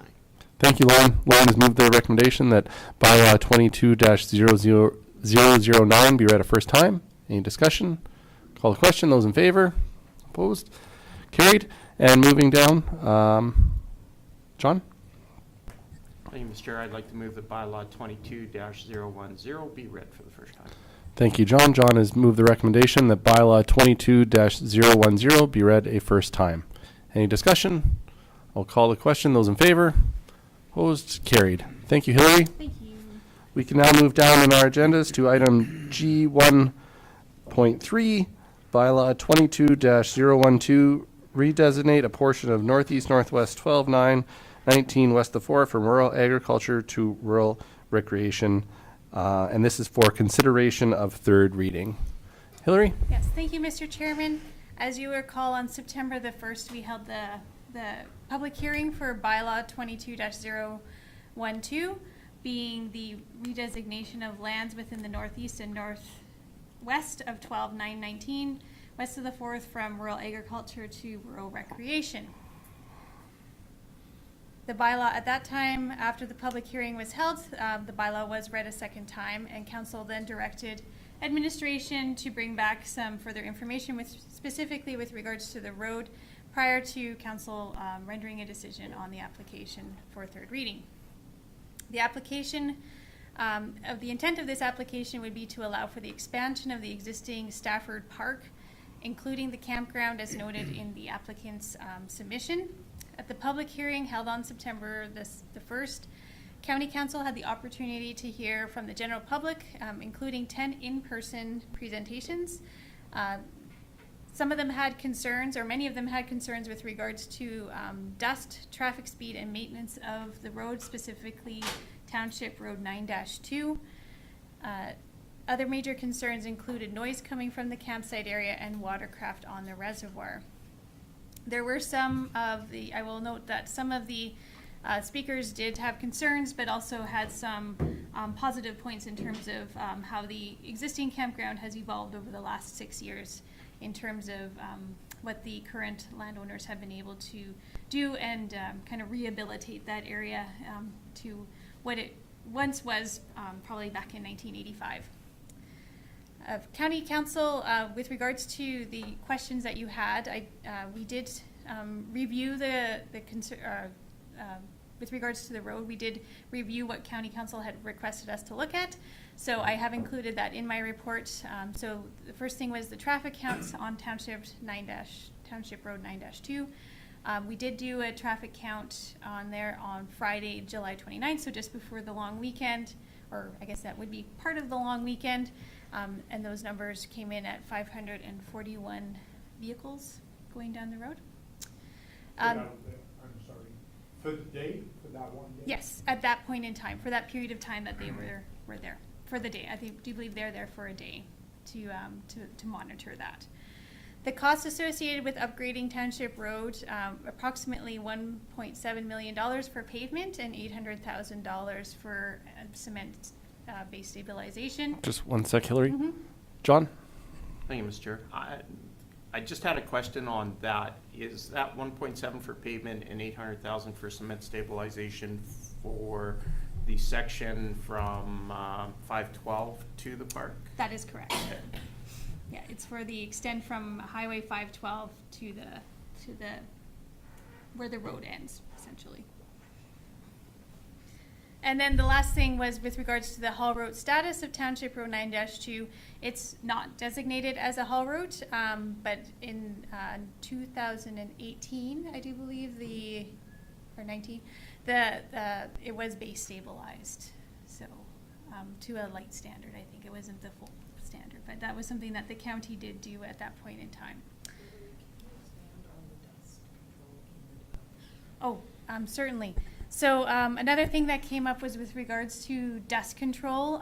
So when the development of the campground for the expansion at that time in 2016 was approved, and it was approved by the Subdivision Development Appeal Board, the county, I'll kind of backtrack a bit, the county did approve the permit. It was appealed by the adjacent landowners, and the Subdivision and Development Appeal Board came back.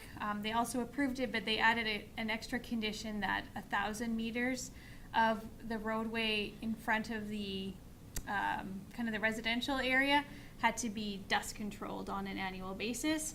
And so that is a condition, ongoing condition of the existing campground permit that they have there right now, and so that is something that they do on an annual basis. And I think that was mentioned during the public hearing also by some of the residents that occurred. Close? What is the length of the road from the campground to the next road? Is that 1 kilometer? No, it's to the highway, you mean? Yeah, right, yeah. It would be, it's over a mile. A mile and a half, about. So, I mean, those were the questions that were asked and we brought back for County Council's consideration with regards to the bylaw itself. The recommendation from administration is that bylaw 22-012 be read a third time. I will note that with regards to alternatives that County Council has, you can approve third reading of the bylaw, thus allowing for the rezoning to go through, and then the applicants would have the opportunity at some point in the future to apply for any further improvements to the area. So that would include things such as the campground, any structures, recreational structures associated with the campground. Those would all come through as a development permit, and county administration would review those and apply the campground standards that we have in our land use bylaw, and also working with operations and infrastructure with regards to the road itself. In terms of use, County Council may also refuse third reading of this bylaw. By refusing the bylaw, the obvious thing would be to alleviate some of the concerns that the adjacent, I would say some of the concerns the adjacent residents have by not allowing additional amenities and users at the park. I guess one of the drawbacks to that would be that the county and region would not benefit from an enhanced recreational area and tourism development, and the refusal of the bylaw would not stop the current use of the recreational area, which has an existing permit, as I mentioned, from 2016. So anything that's happening there currently would continue to happen. The refusal of the bylaw does not take that away. The campground sitting at 107 campsites, and then the day use area would remain as such. So with that, I will put it back to you, Mr. Chairman, for council's discussion. Thank you. I had John and then Mark. Thank you, Mr. Chair. Just a question for administration is, if this bylaw was to be approved, and as I see it with this bylaw, this is just a rezoning. This is not a development situation that we're discussing right now. This is clearly whether the decision on the part of this council to rezone this would then open the door for the camp to apply for a development permit. My question to administration is,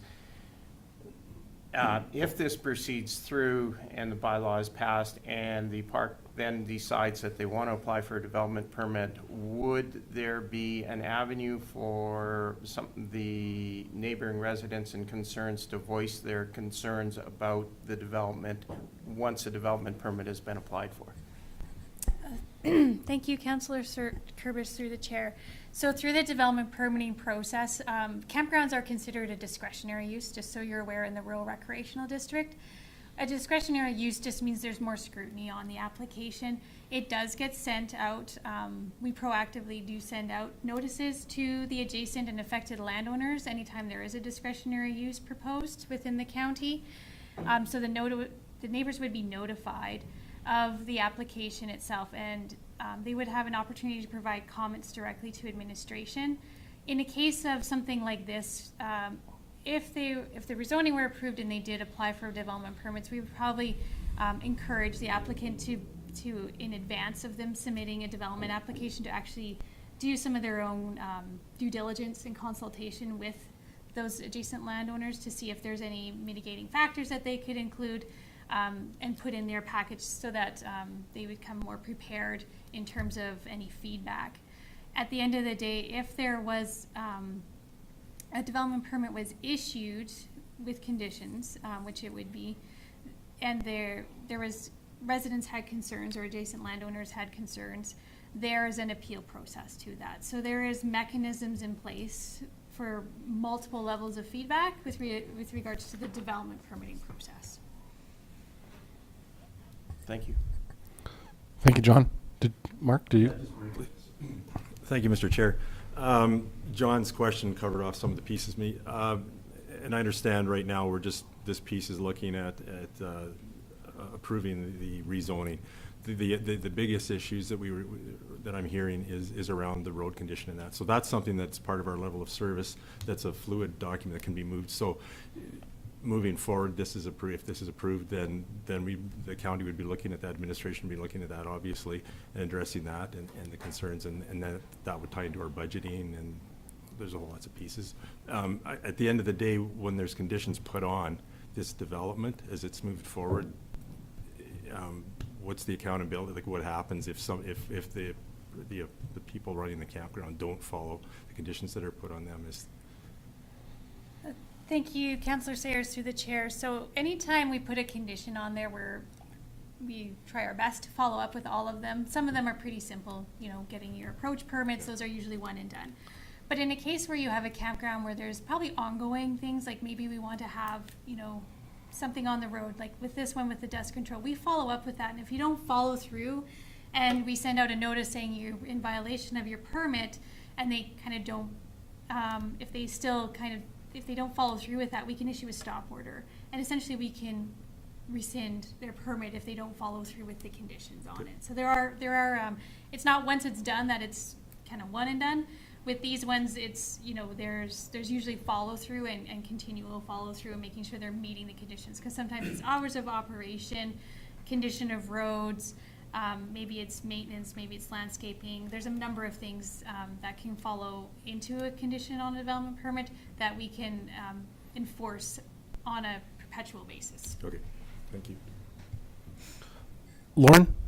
Thank you, Mr. Chair. So when I look at this, it seems as if we already have a currently existing problem, and if we're to pass this, we're just kind of perhaps adding to the problem of dust control and speeding and noise.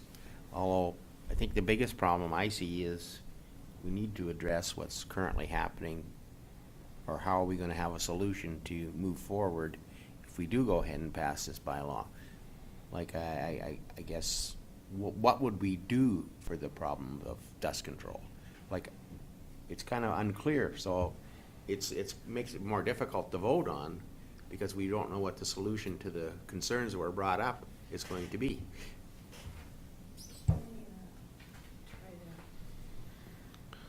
This is a really challenging situation for everybody.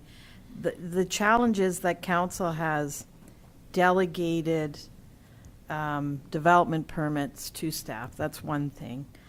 That's the only thing that's before you now is rezoning. However, if you approve this, of course, there's going to be unintended consequences.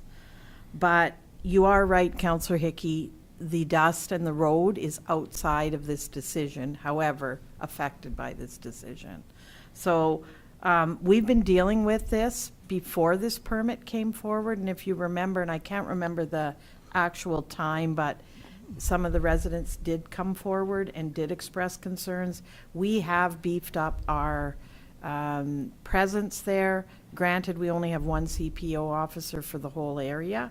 The dust control, I think the road issue is something that, regardless of what happens here today, should be deferred to our capital budget discussions.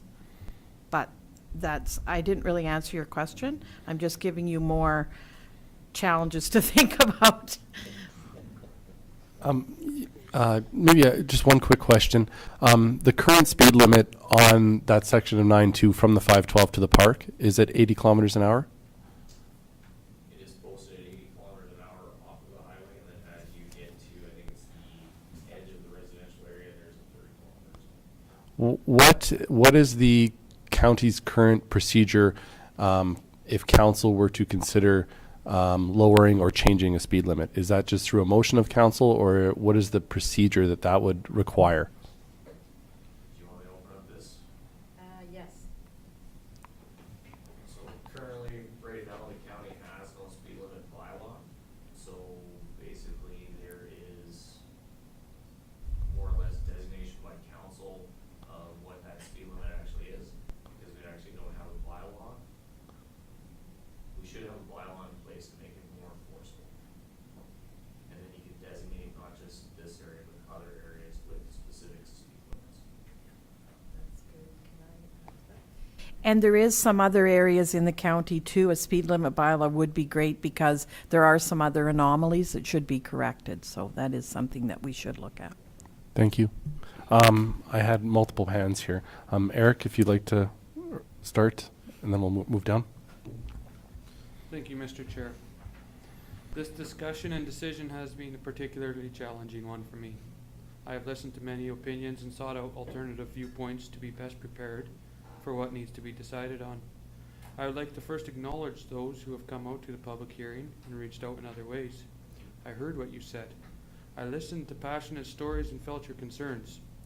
From what was said, I felt the biggest concern was around safety, shrouded under speed and dust concerns. The desire to protect one's family and self should not be dismissed in any way. However, we have a personal responsibility as well.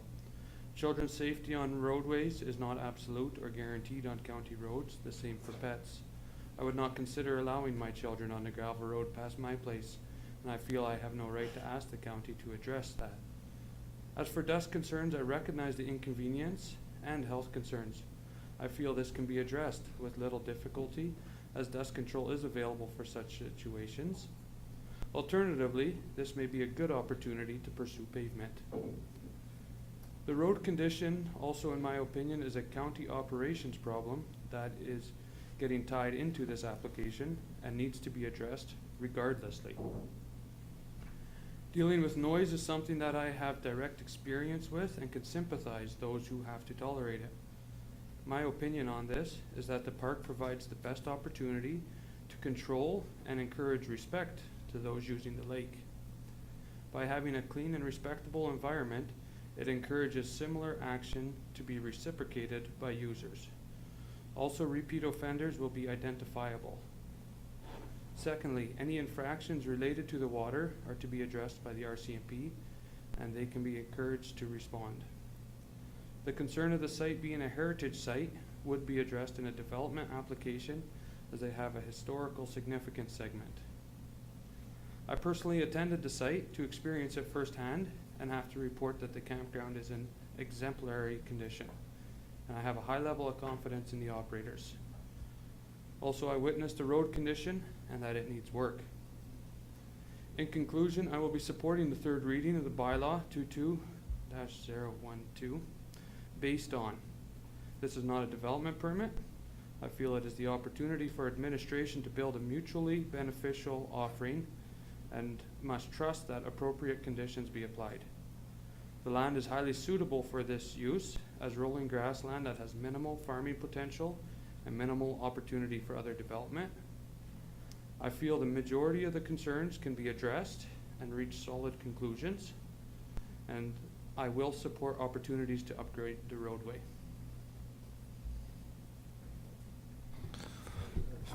Thank you, Eric. Very articulate. Thank you. Lauren, did you have something? Thank you, Mr. Chair. So I think, Ann, you have answered my question. As long as this is going to be discussed at budget in the future for road upgrades, I'm comfortable with going ahead. Any other further comments, discussion from council at this point? I guess, oh, yeah, sorry, go ahead, John. I was just going to make a motion that bylaw 22-012 be read a third time. Thank you, John. Any further discussion from council at this time? Maybe I'll just add kind of my perspective on this. Obviously, as Ann noted, this goes back a long time now. We did have a delegation of residents from Stafford Landing come and speak before council and identify their concerns prior to this application coming forward. And I think we acknowledge very clearly that there are issues where we're lagging. We have work to do, and I think that's acknowledged as far as the infrastructure that leads to Stafford Landing and to the campground. I think that we all, in one way, shape, or form, will support that and work towards solutions there. Having this fall within my division, obviously I think I've borne the brunt of some of the frustration, the anger that some residents and some adjacent residents have. I will acknowledge that a majority of those feelings I sympathize with. I think it's a very tough spot to be in. I understand there's a legacy here. There's a history there for some of these ranchers, producers that are adjacent. These aren't first generation operations. They've been there for a long time. They've seen this, seen what's happened, seen what's transpired, and I think their concerns are very real. Having said that, I will also acknowledge that this is a reservoir with the intention of providing recreational opportunities. This is not the sole entrance to the reservoir. I think it's been laid out that there are other opportunities to gain access to the water. This is not the sole access point. If people are creative, there are other opportunities. I think Councillor Van Essen was extremely articulate in how he laid this out. I think it's trying to pull apart the idea that the rezoning, the development permit, what happens in the future. I think it's important that we're clear on that. We're important that we're clear on the infrastructure and the concerns.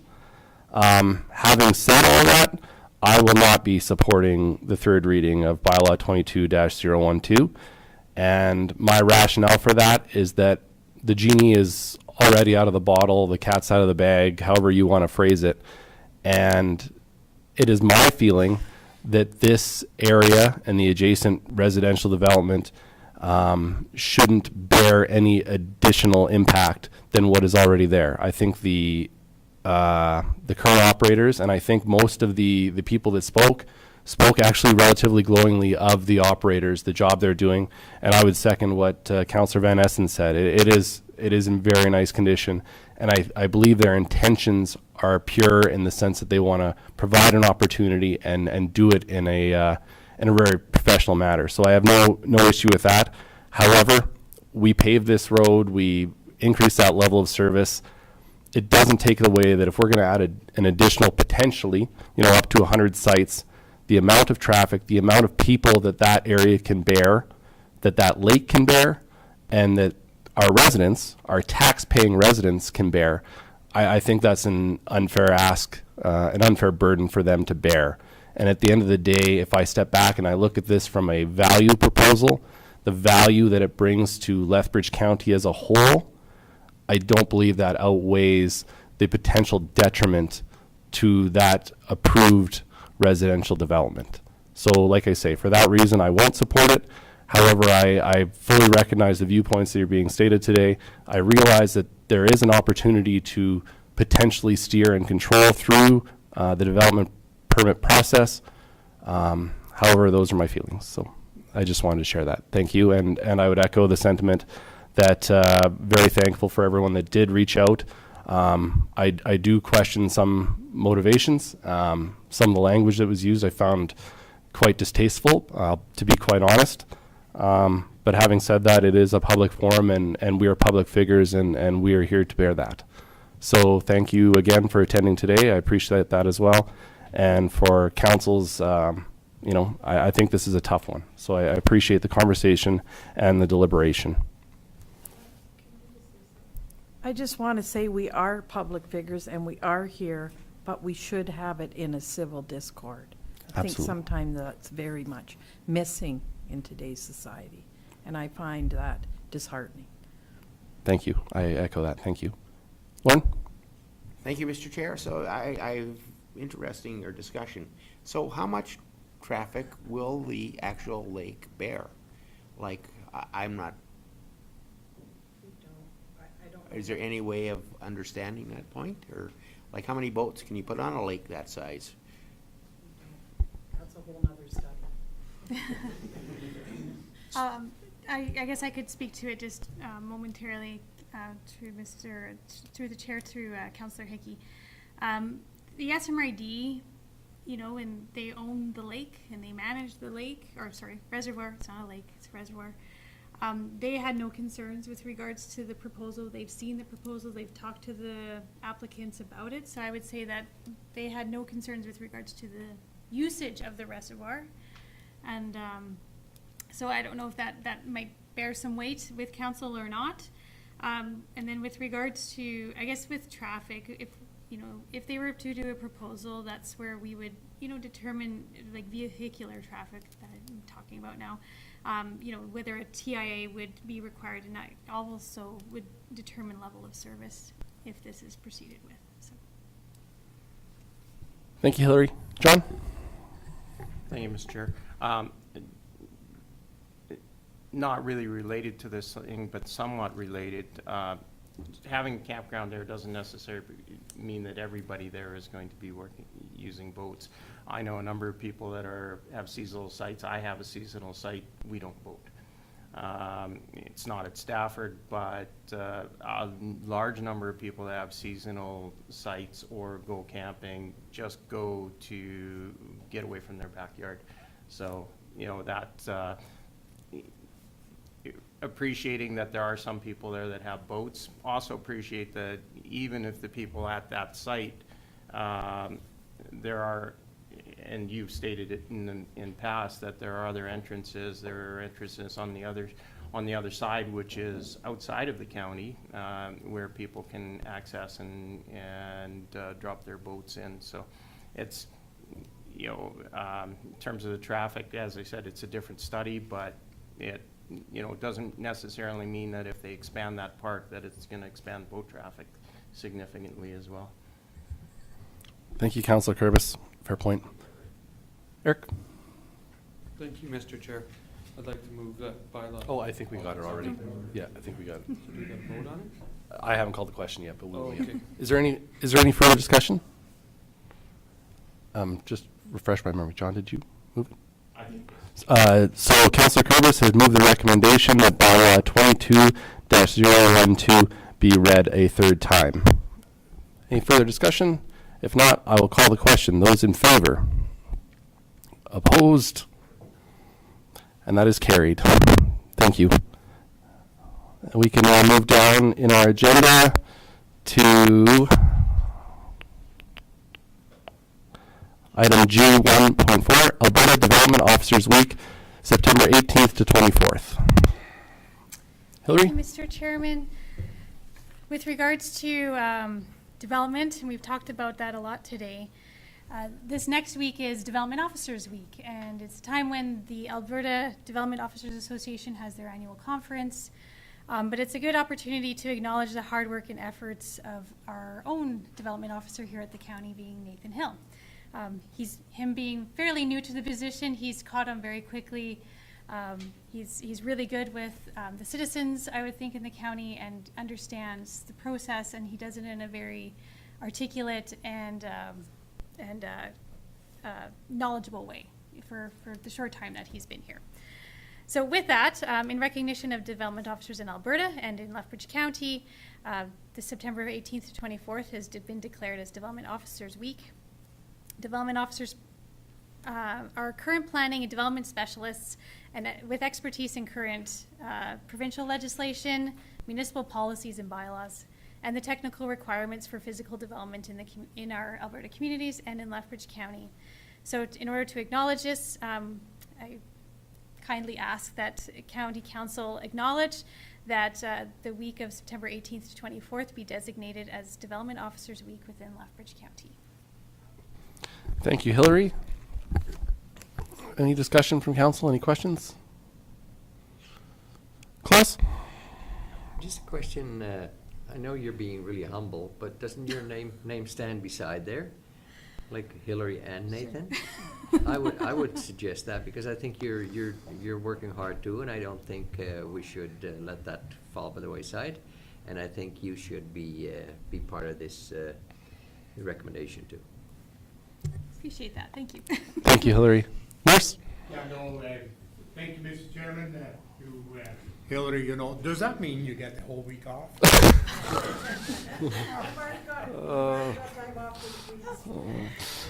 Thank you. No, thank you very much, Hillary. And as Klaus noted, appreciate obviously the work that you do.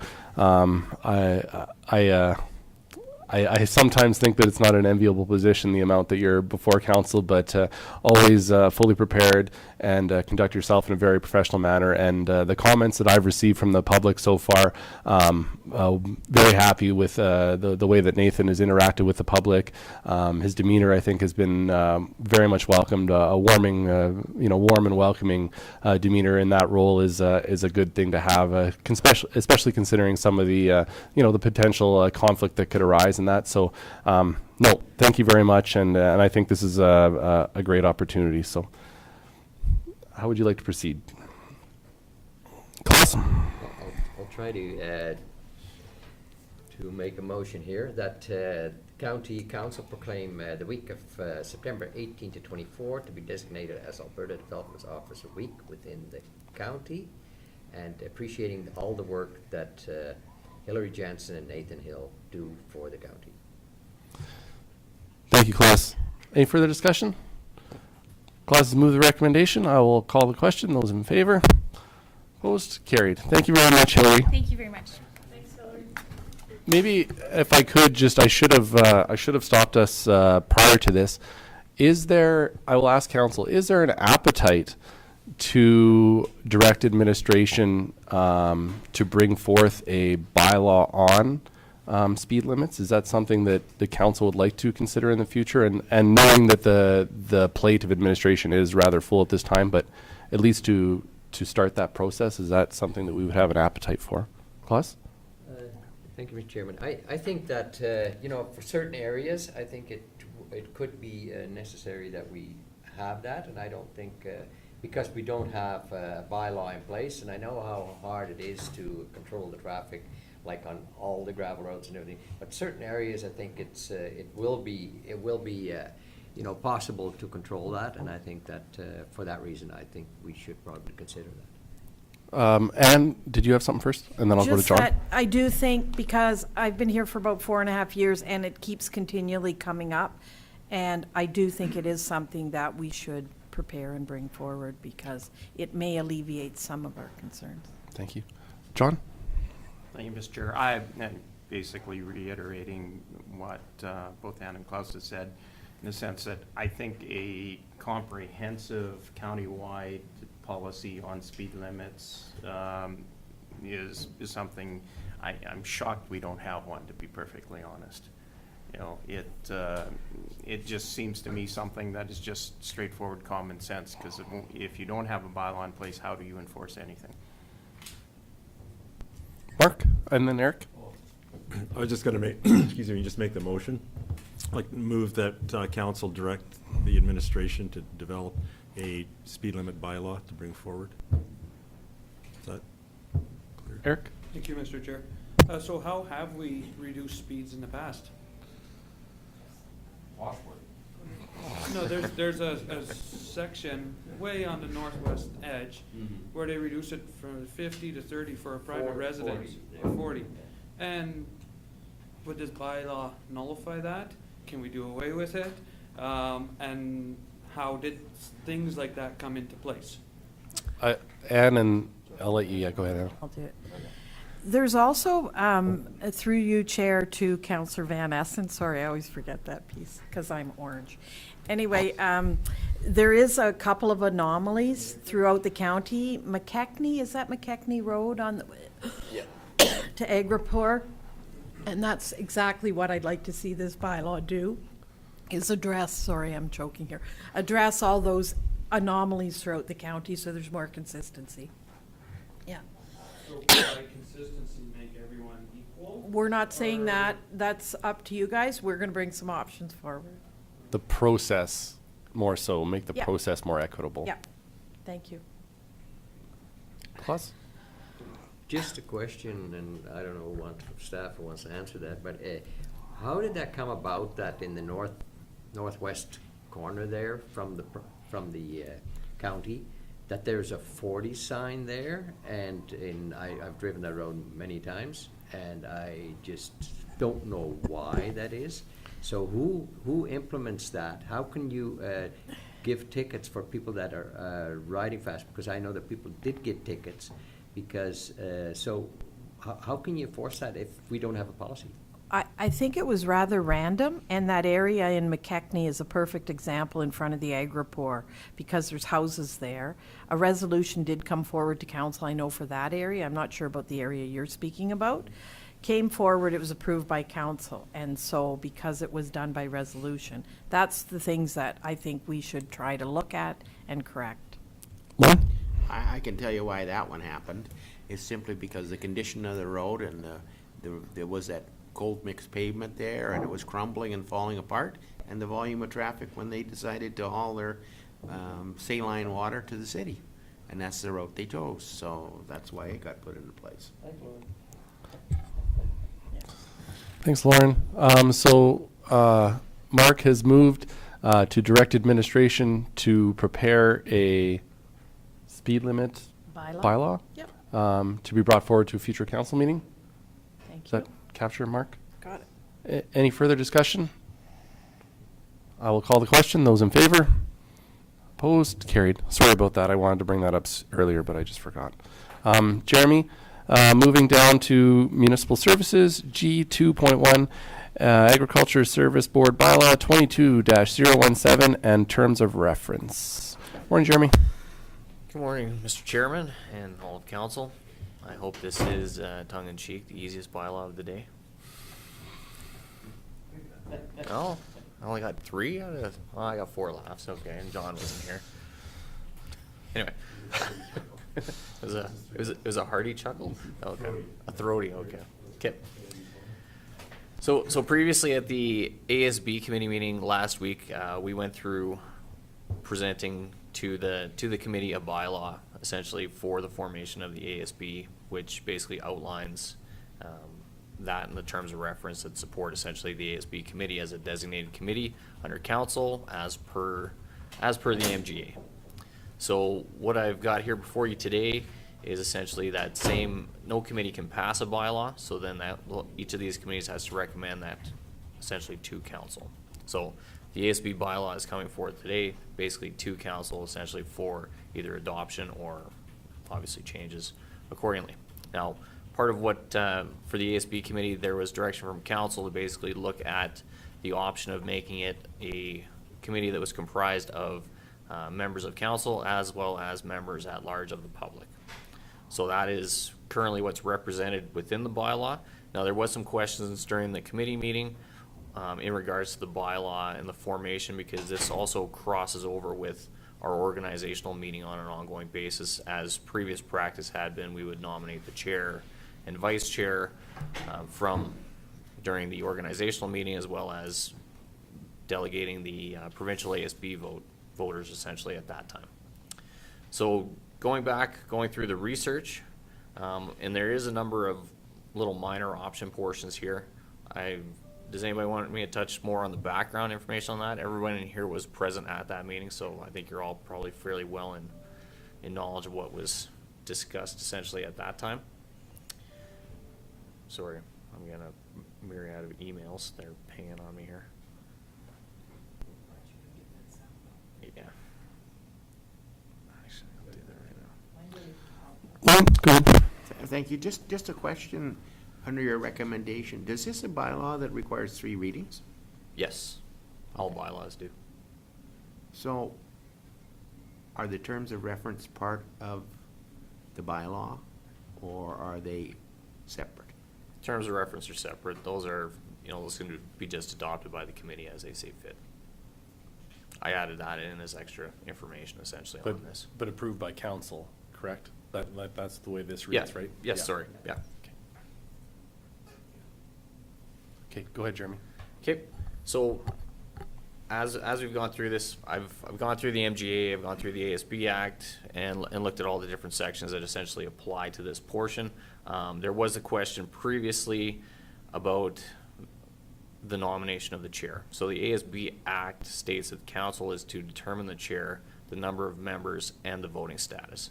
Now, that does not say anywhere specifically within that, and it doesn't say anywhere specifically within the MGA that any of those, that the chair has to be a designated council member.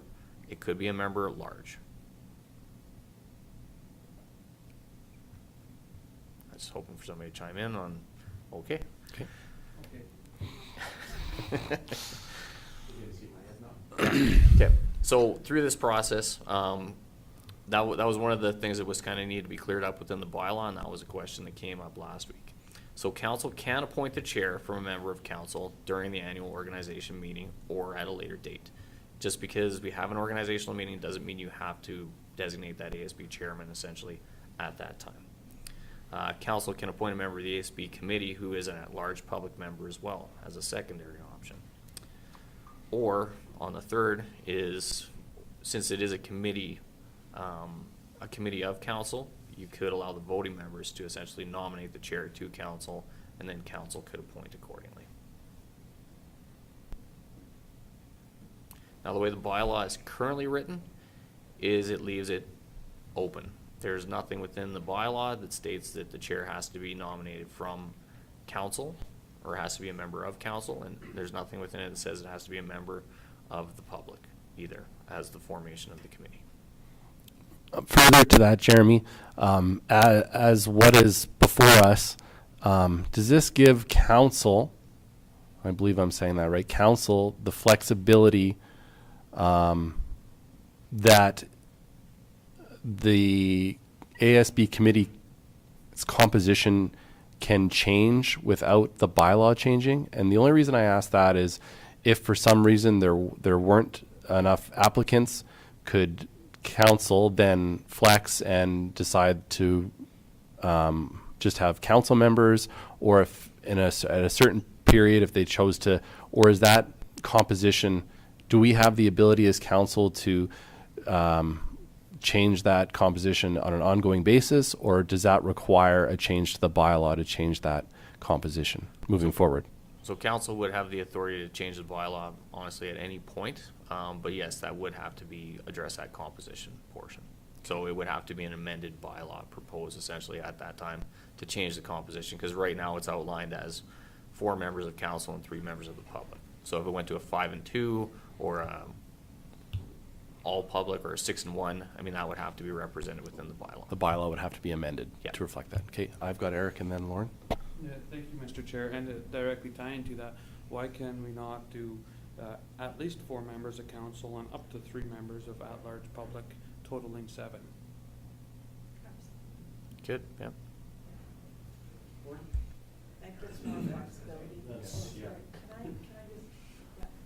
Ann? That's a great point, because it gives more flexibility in the bylaw, and then the bylaw doesn't have to come back and forth. Yeah. Lauren? So, thank you, Mr. Chair. So my next question would be, given the fact that this is September the 15th, and this second and third reading will have to come back to the next meeting in October, how much time does that, doesn't really allow for much time to seep applications for people to be on for the next year after structure, we set up our appointments? Like, I mean, we're not gonna be able to advertise until we pass the bylaw, technically. Like, how it really won't work for this next year, will it? I have got multiple, yeah. Ann, if you want to go ahead, and then I got... Just to Councillor Hickey and Van Essen's points, we can reword, can we not? And I'm looking at Larry. Reword the current bylaw so that it says 7 members made up of all members of council, or, and then that way it would alleviate Councillor Hickey's concern. If we cannot get the complement, then it could be the 7 members of council. Like, we could actually put that in the bylaw, can we not? Yep, yep, absolutely. Maybe just a question on that, on maybe to follow up on Lauren's point. If council were to appoint 4 members and we're tentatively leaving 3 member spots open for the general public, since a majority of the seats are filled, do we have an obligation to the province or do we have an obligation to have those seats filled, like Lauren says, by a certain date? Or since we have 4 seats filled, does that fulfill our requirements as an agricultural service board? Well, I don't know if I'm wording that clearly, but I understand, I understand a little bit of what you're essentially trying to convey is basically, but I mean, for any of these committees, you have to meet a quorum. So as long as you're meeting the quorum that's specified within your thing, if there's only 4 members, essentially of council, and that's your quorum is 4 people, then you've met that requirement for your committee. John? Thank you, Mr. Chair. I think the rewording that Councillor Van Essen suggested it solves a lot of problems, and essentially when we have our organizational committee or organizational meeting, and if we don't have any members at large, just fill those with councillor positions, and there's nothing saying that as members at large come in, that councillors can step back and let members at large fill those positions. That way the board actually has a full complement of members, and changing the bylaw makes it a little bit more fluid. My second question is this something that, I guess the question let me get my head around this. Why can't we do all 3 readings at once? And just sort of like get this moving, because this seems to be, like, if this is something that's coming back and back and back all the time, then, this seems to be a very simple situation, because all we're doing is just trying to bring ourselves in line with the government regulations. Is there really a need to have first reading now and then second reading and third reading at a later date? I'm going to defer to my legislative expert. I think Anne's going to jump in.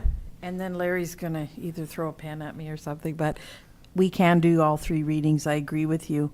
And I think if we change the wording, we have 3 readings, then we can suss out whether there's public interest, because I think that was the intent originally, to get members of the public to be more involved. And it'll give administration time to advertise. I don't believe the next meeting is until April. Is that correct? Correct. Correct. So that will give us a lot of time to get members or to advertise for members. There are activities, obviously. Yeah, there are activities, but to Councillor Kerbis's point to fill it, if there isn't enough, as long as the wording's correct, then we can. And Larry's going to give me the proper wording right now. As long as you can, and then there was a blank that I was supposed to fill in? Yes. As long as you can meet quorum.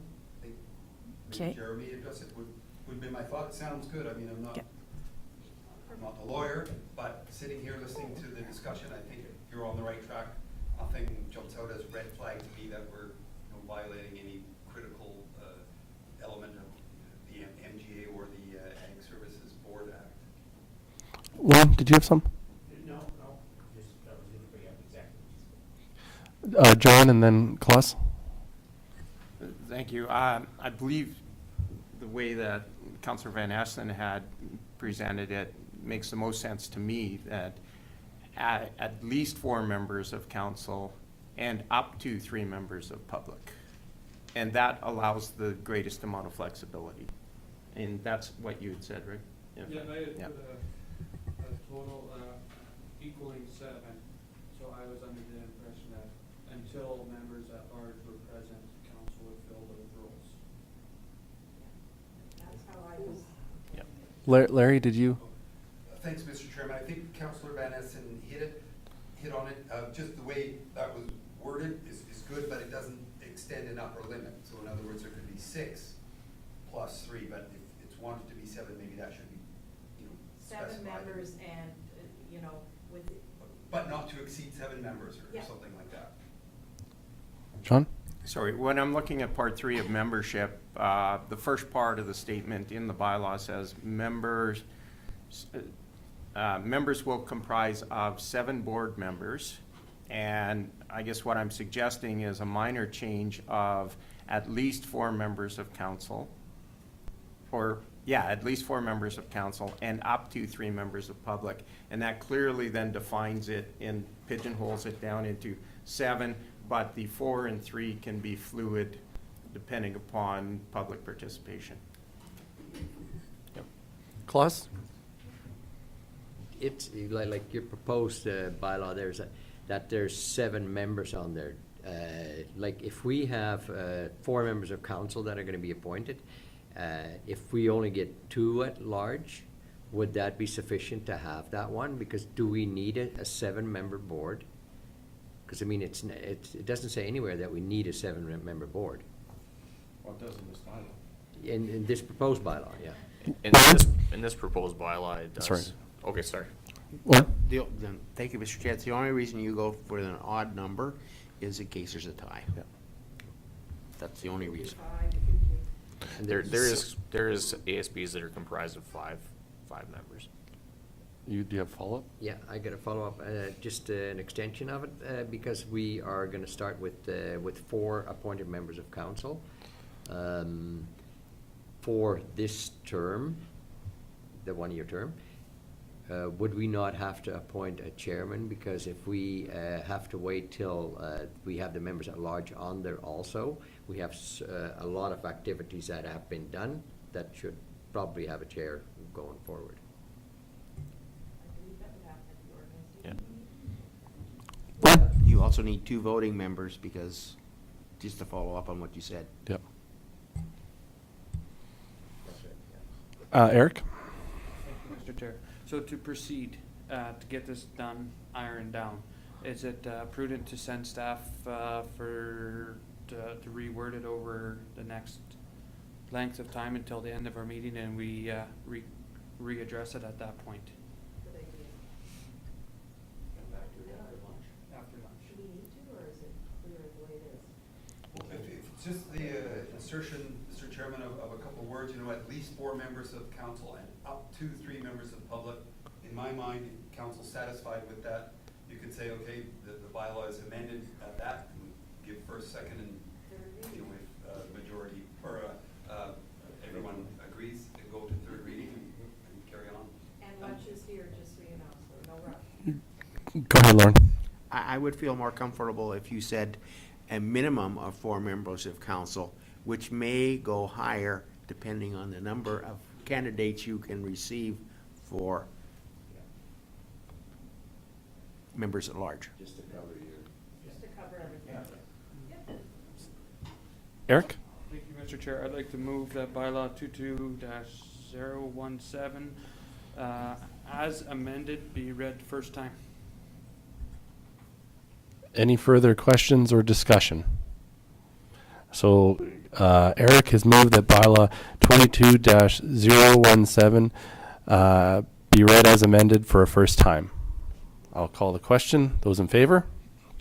Opposed? Carried? Second. John? Thank you, Mr. Chair. I'd like to move that bylaw 22-017 be read for a second time as amended. Thank you, John. John has moved second reading as amended. I'll call the question. Those in favor? Opposed? Carried? And go to 3rd? Motion to go to 3rd. Mark? Thank you, Mr. Chairman.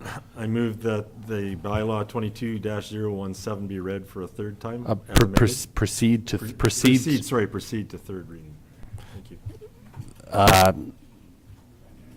Mark has moved that bylaw 22-017, or moved that we proceed to 3rd reading of bylaw 22-017 as amended, and as Morris has stated, this would have to be unanimous. I will, if there's no discussion, I will call a question. Those in favor? Opposed? That is carried unanimous. 3rd reading. John? I'd like to move that bylaw 22-017 be read for a 3rd time as amended. John has moved 3rd third reading of bylaw 22-017 as amended. Call the question. Those in favor? Opposed? Carried. And we also have the terms of reference with amendments. I was just gonna see if he was awake. Would someone like to move to adopt the ASB terms of reference with amendments? Claus? I will move that the council adopt the ASB terms of reference with amendments. Thank you, Claus. Claus has moved the recommendation that County Council adopt the ASB terms of reference with amendments. If there's no discussion, I'll call the question. Those in favor? Opposed? Carried. Thank you. And with that, we will adjourn for lunch for half an hour, let's say, and return it. Oh, sorry, Eric. Quick one. Thank you, Mr. Chair. Is there a desire to have an ASB meeting by December in the event that we have eligible candidates?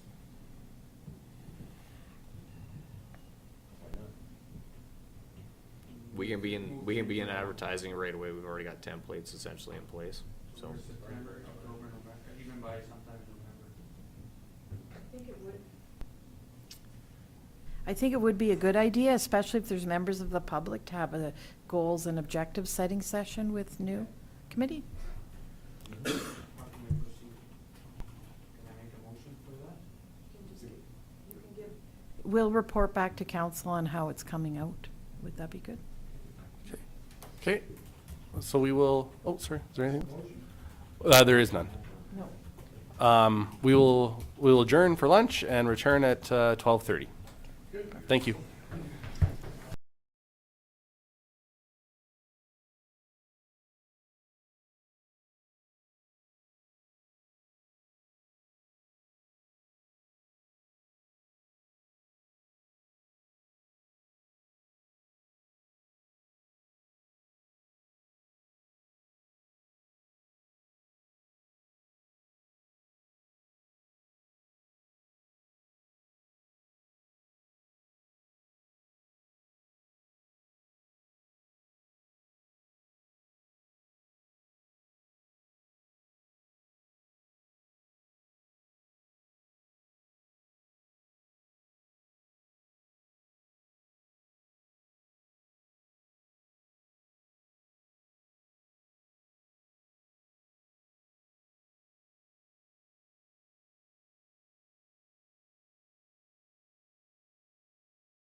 we'll call the meeting back to order at 12:39, and we can move down in our agendas to item G2.2, the South Region Agricultural Service Board Conference in Crowsnest Pass and 2023 Agricultural Service Board Conference in Grand Prairie. Is this you, Mr. Wixon?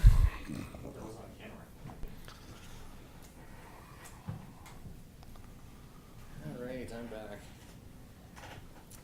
So this is for the upcoming ASB conference and the South Regional session, which is just a one-day session, essentially for members of the ASB committee. So the South Region, we actually did finally get a date for when that is. It's in the Crowsnest Pass on October 25th, and the conference this year is to be held in Grand Prairie from January 17th to 20th.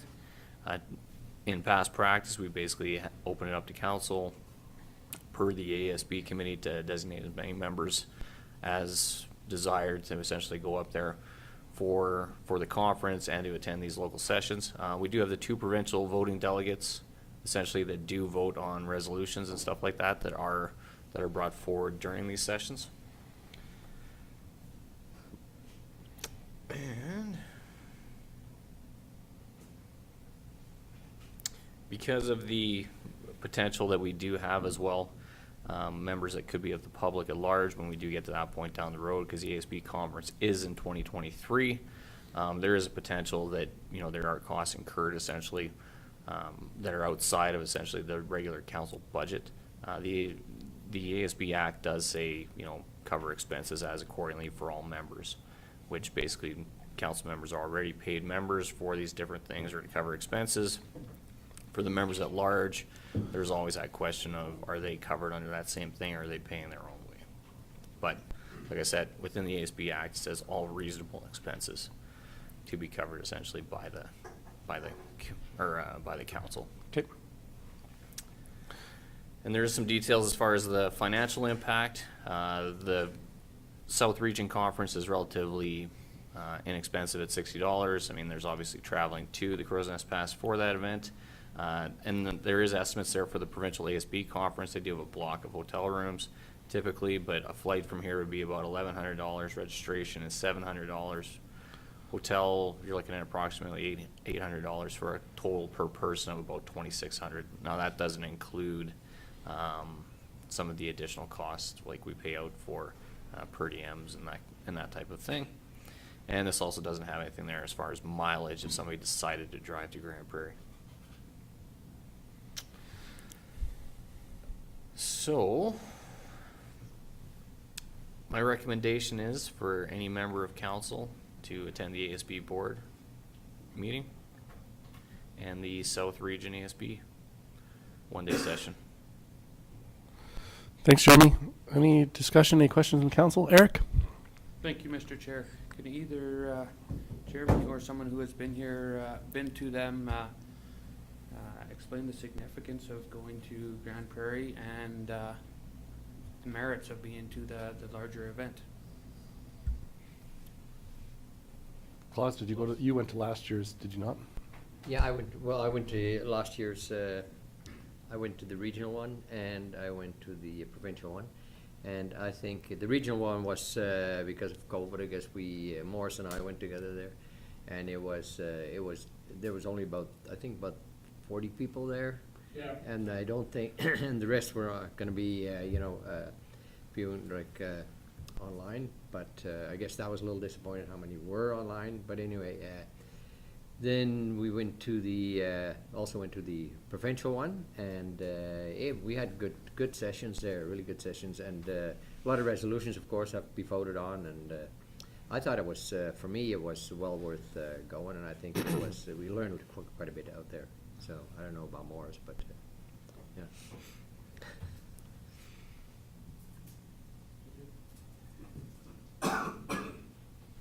How would you like to proceed? Claus? So I want it in 2 phases? You want it all in one? Yep, that's fine. Okay, then I'll move that any member of the ASB board wishing to attend the South Region ASB conference in Crowsnest Pass and or the 2023 ASB conference in Grand Prairie be authorized to do so. Thank you, Claus. Any discussion? Claus has moved the recommendation that any member of the ASB board wishing to attend the South Region ASB conference in the Crowsnest Pass and or the 2023 ASB conference in Grand Prairie be authorized to do so. There's no discussion. Call the question. Those in favor? Opposed? Carried. Thanks, Jeremy. Thank you. And I do have one just kind of brief note on top of that as far as the ASB conference. In 2024, it looks like the ASB conference is potentially going to be here in Lethbridge at the new exhibition park. In our new... in the new exhibition park. Very, very exciting. Thanks, Jeremy. We can move down now. Looks like correspondence H1, Pitcher Butte High School. We have a we have a letter from the Pitcher Butte High School. Maybe Anne, I'll maybe ask you. It is obviously directed to Lethbridge County. It is a sponsorship request. I know in the past we've dealt with sponsorship requests, with a report from administration. This is a letter. How would you like to see this handled, I suppose? I believe that it came rather quickly. Can you pull it up, sir?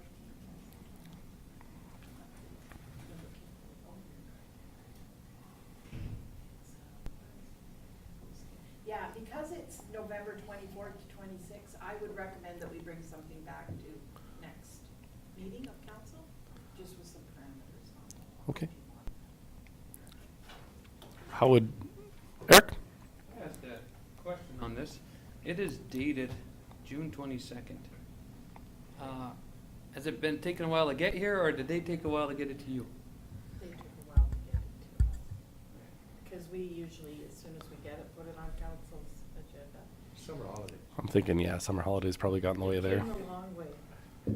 I'd like to direct staff to make a motion, however, to bring back a report with a recommendation to deal with this. Okay.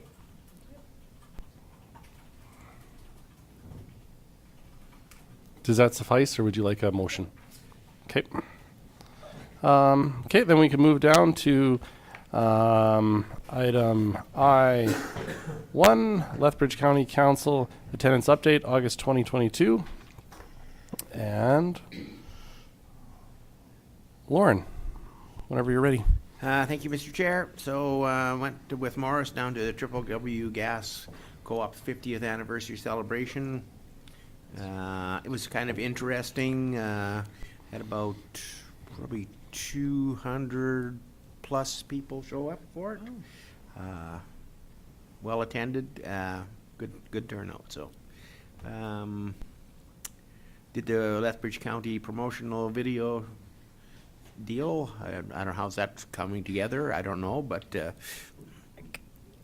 It's actually, I just got the final video today, and I'm going to share it with council this afternoon. It looks great. great. And everybody did the Whoop Up Days pancake breakfast and the parade, well, the rest is kind of just that. Just like to make one comment about Green Acres. Green Acres has been plagued again by COVID outbreaks and been in lockdown a couple of more times, 3 times now since last council meeting. It doesn't seem to want to go away, and got their issues there. Thank you. Thanks, Lauren. Do you have a question? Claus? Yeah, thank you, Mr. Chairman. The Green Acres, like we got the letter back and everything like that, but I'm not happy with what we got back, especially on Miami. Is there anything that more can be done than we already did? So I will ask that question on the 28th.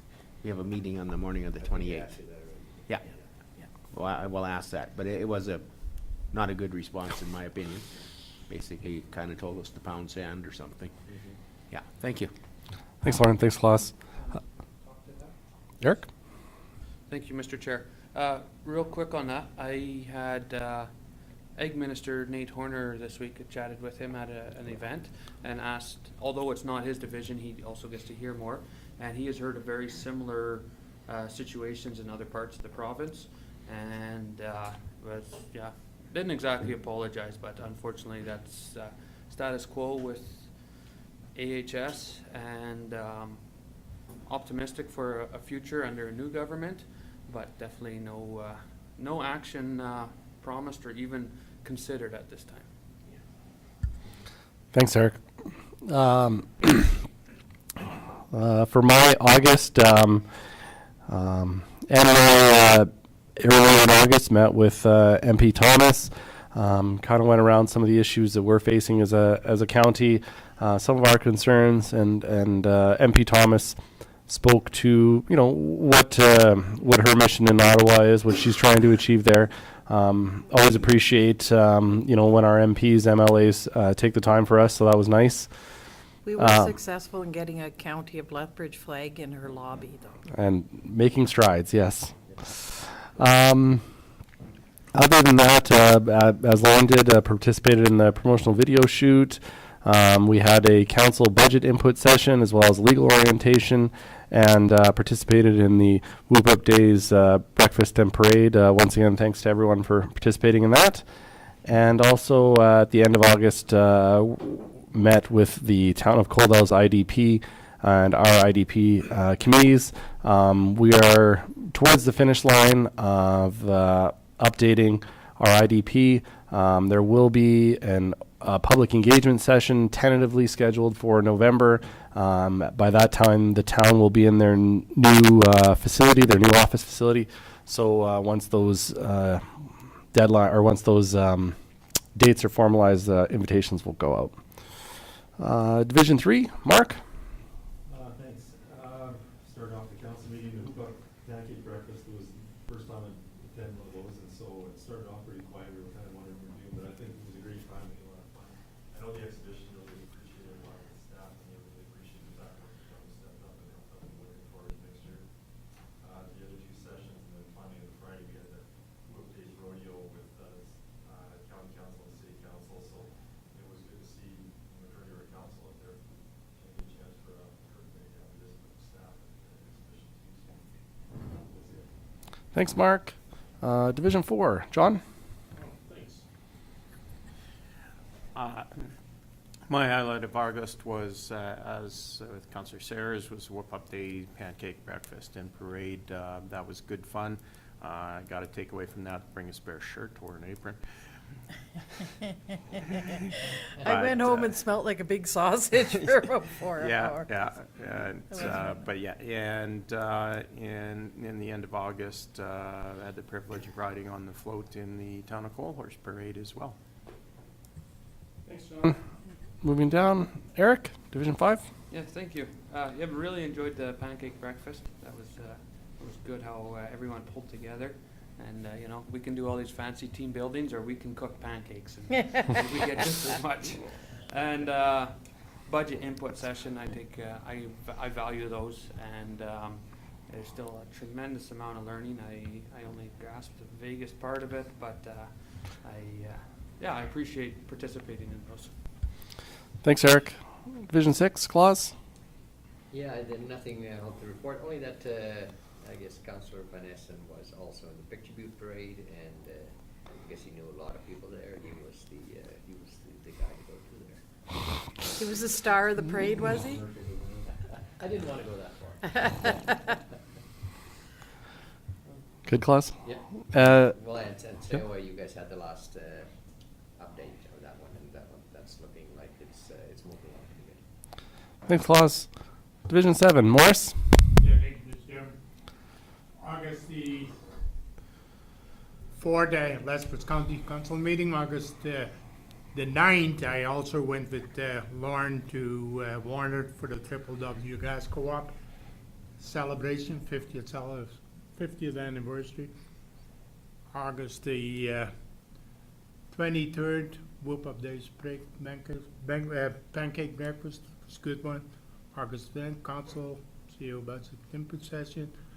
August the 25th, legal orientation. And August the 27th, I also went to the Colehurst parade, and it's not on here either. But that's my fault, that's not administration's fault. Thanks, Morris. With that, we can move down. Our next item is we have a proposed closed session. We have 3 items up for discussion. Our first is a water discussion, FOIP Section 16, disclosure harmful to business interests of a third party, and Section 21, disclosure harmful to intergovernmental relations. Item 2, purchase of water license, FOIP Section 25, disclosure harmful to economic and other interests of a public body. And item 3, road discussion, FOIP Section 27, privileged information. With that, can I have a motion to enter a closed session? John? John? Mr. Chair, I'd like to move that we move to a closed session. John has moved that we enter a closed session. Any discussion? Call the question. Those in favor? Opposed? Carried.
meeting at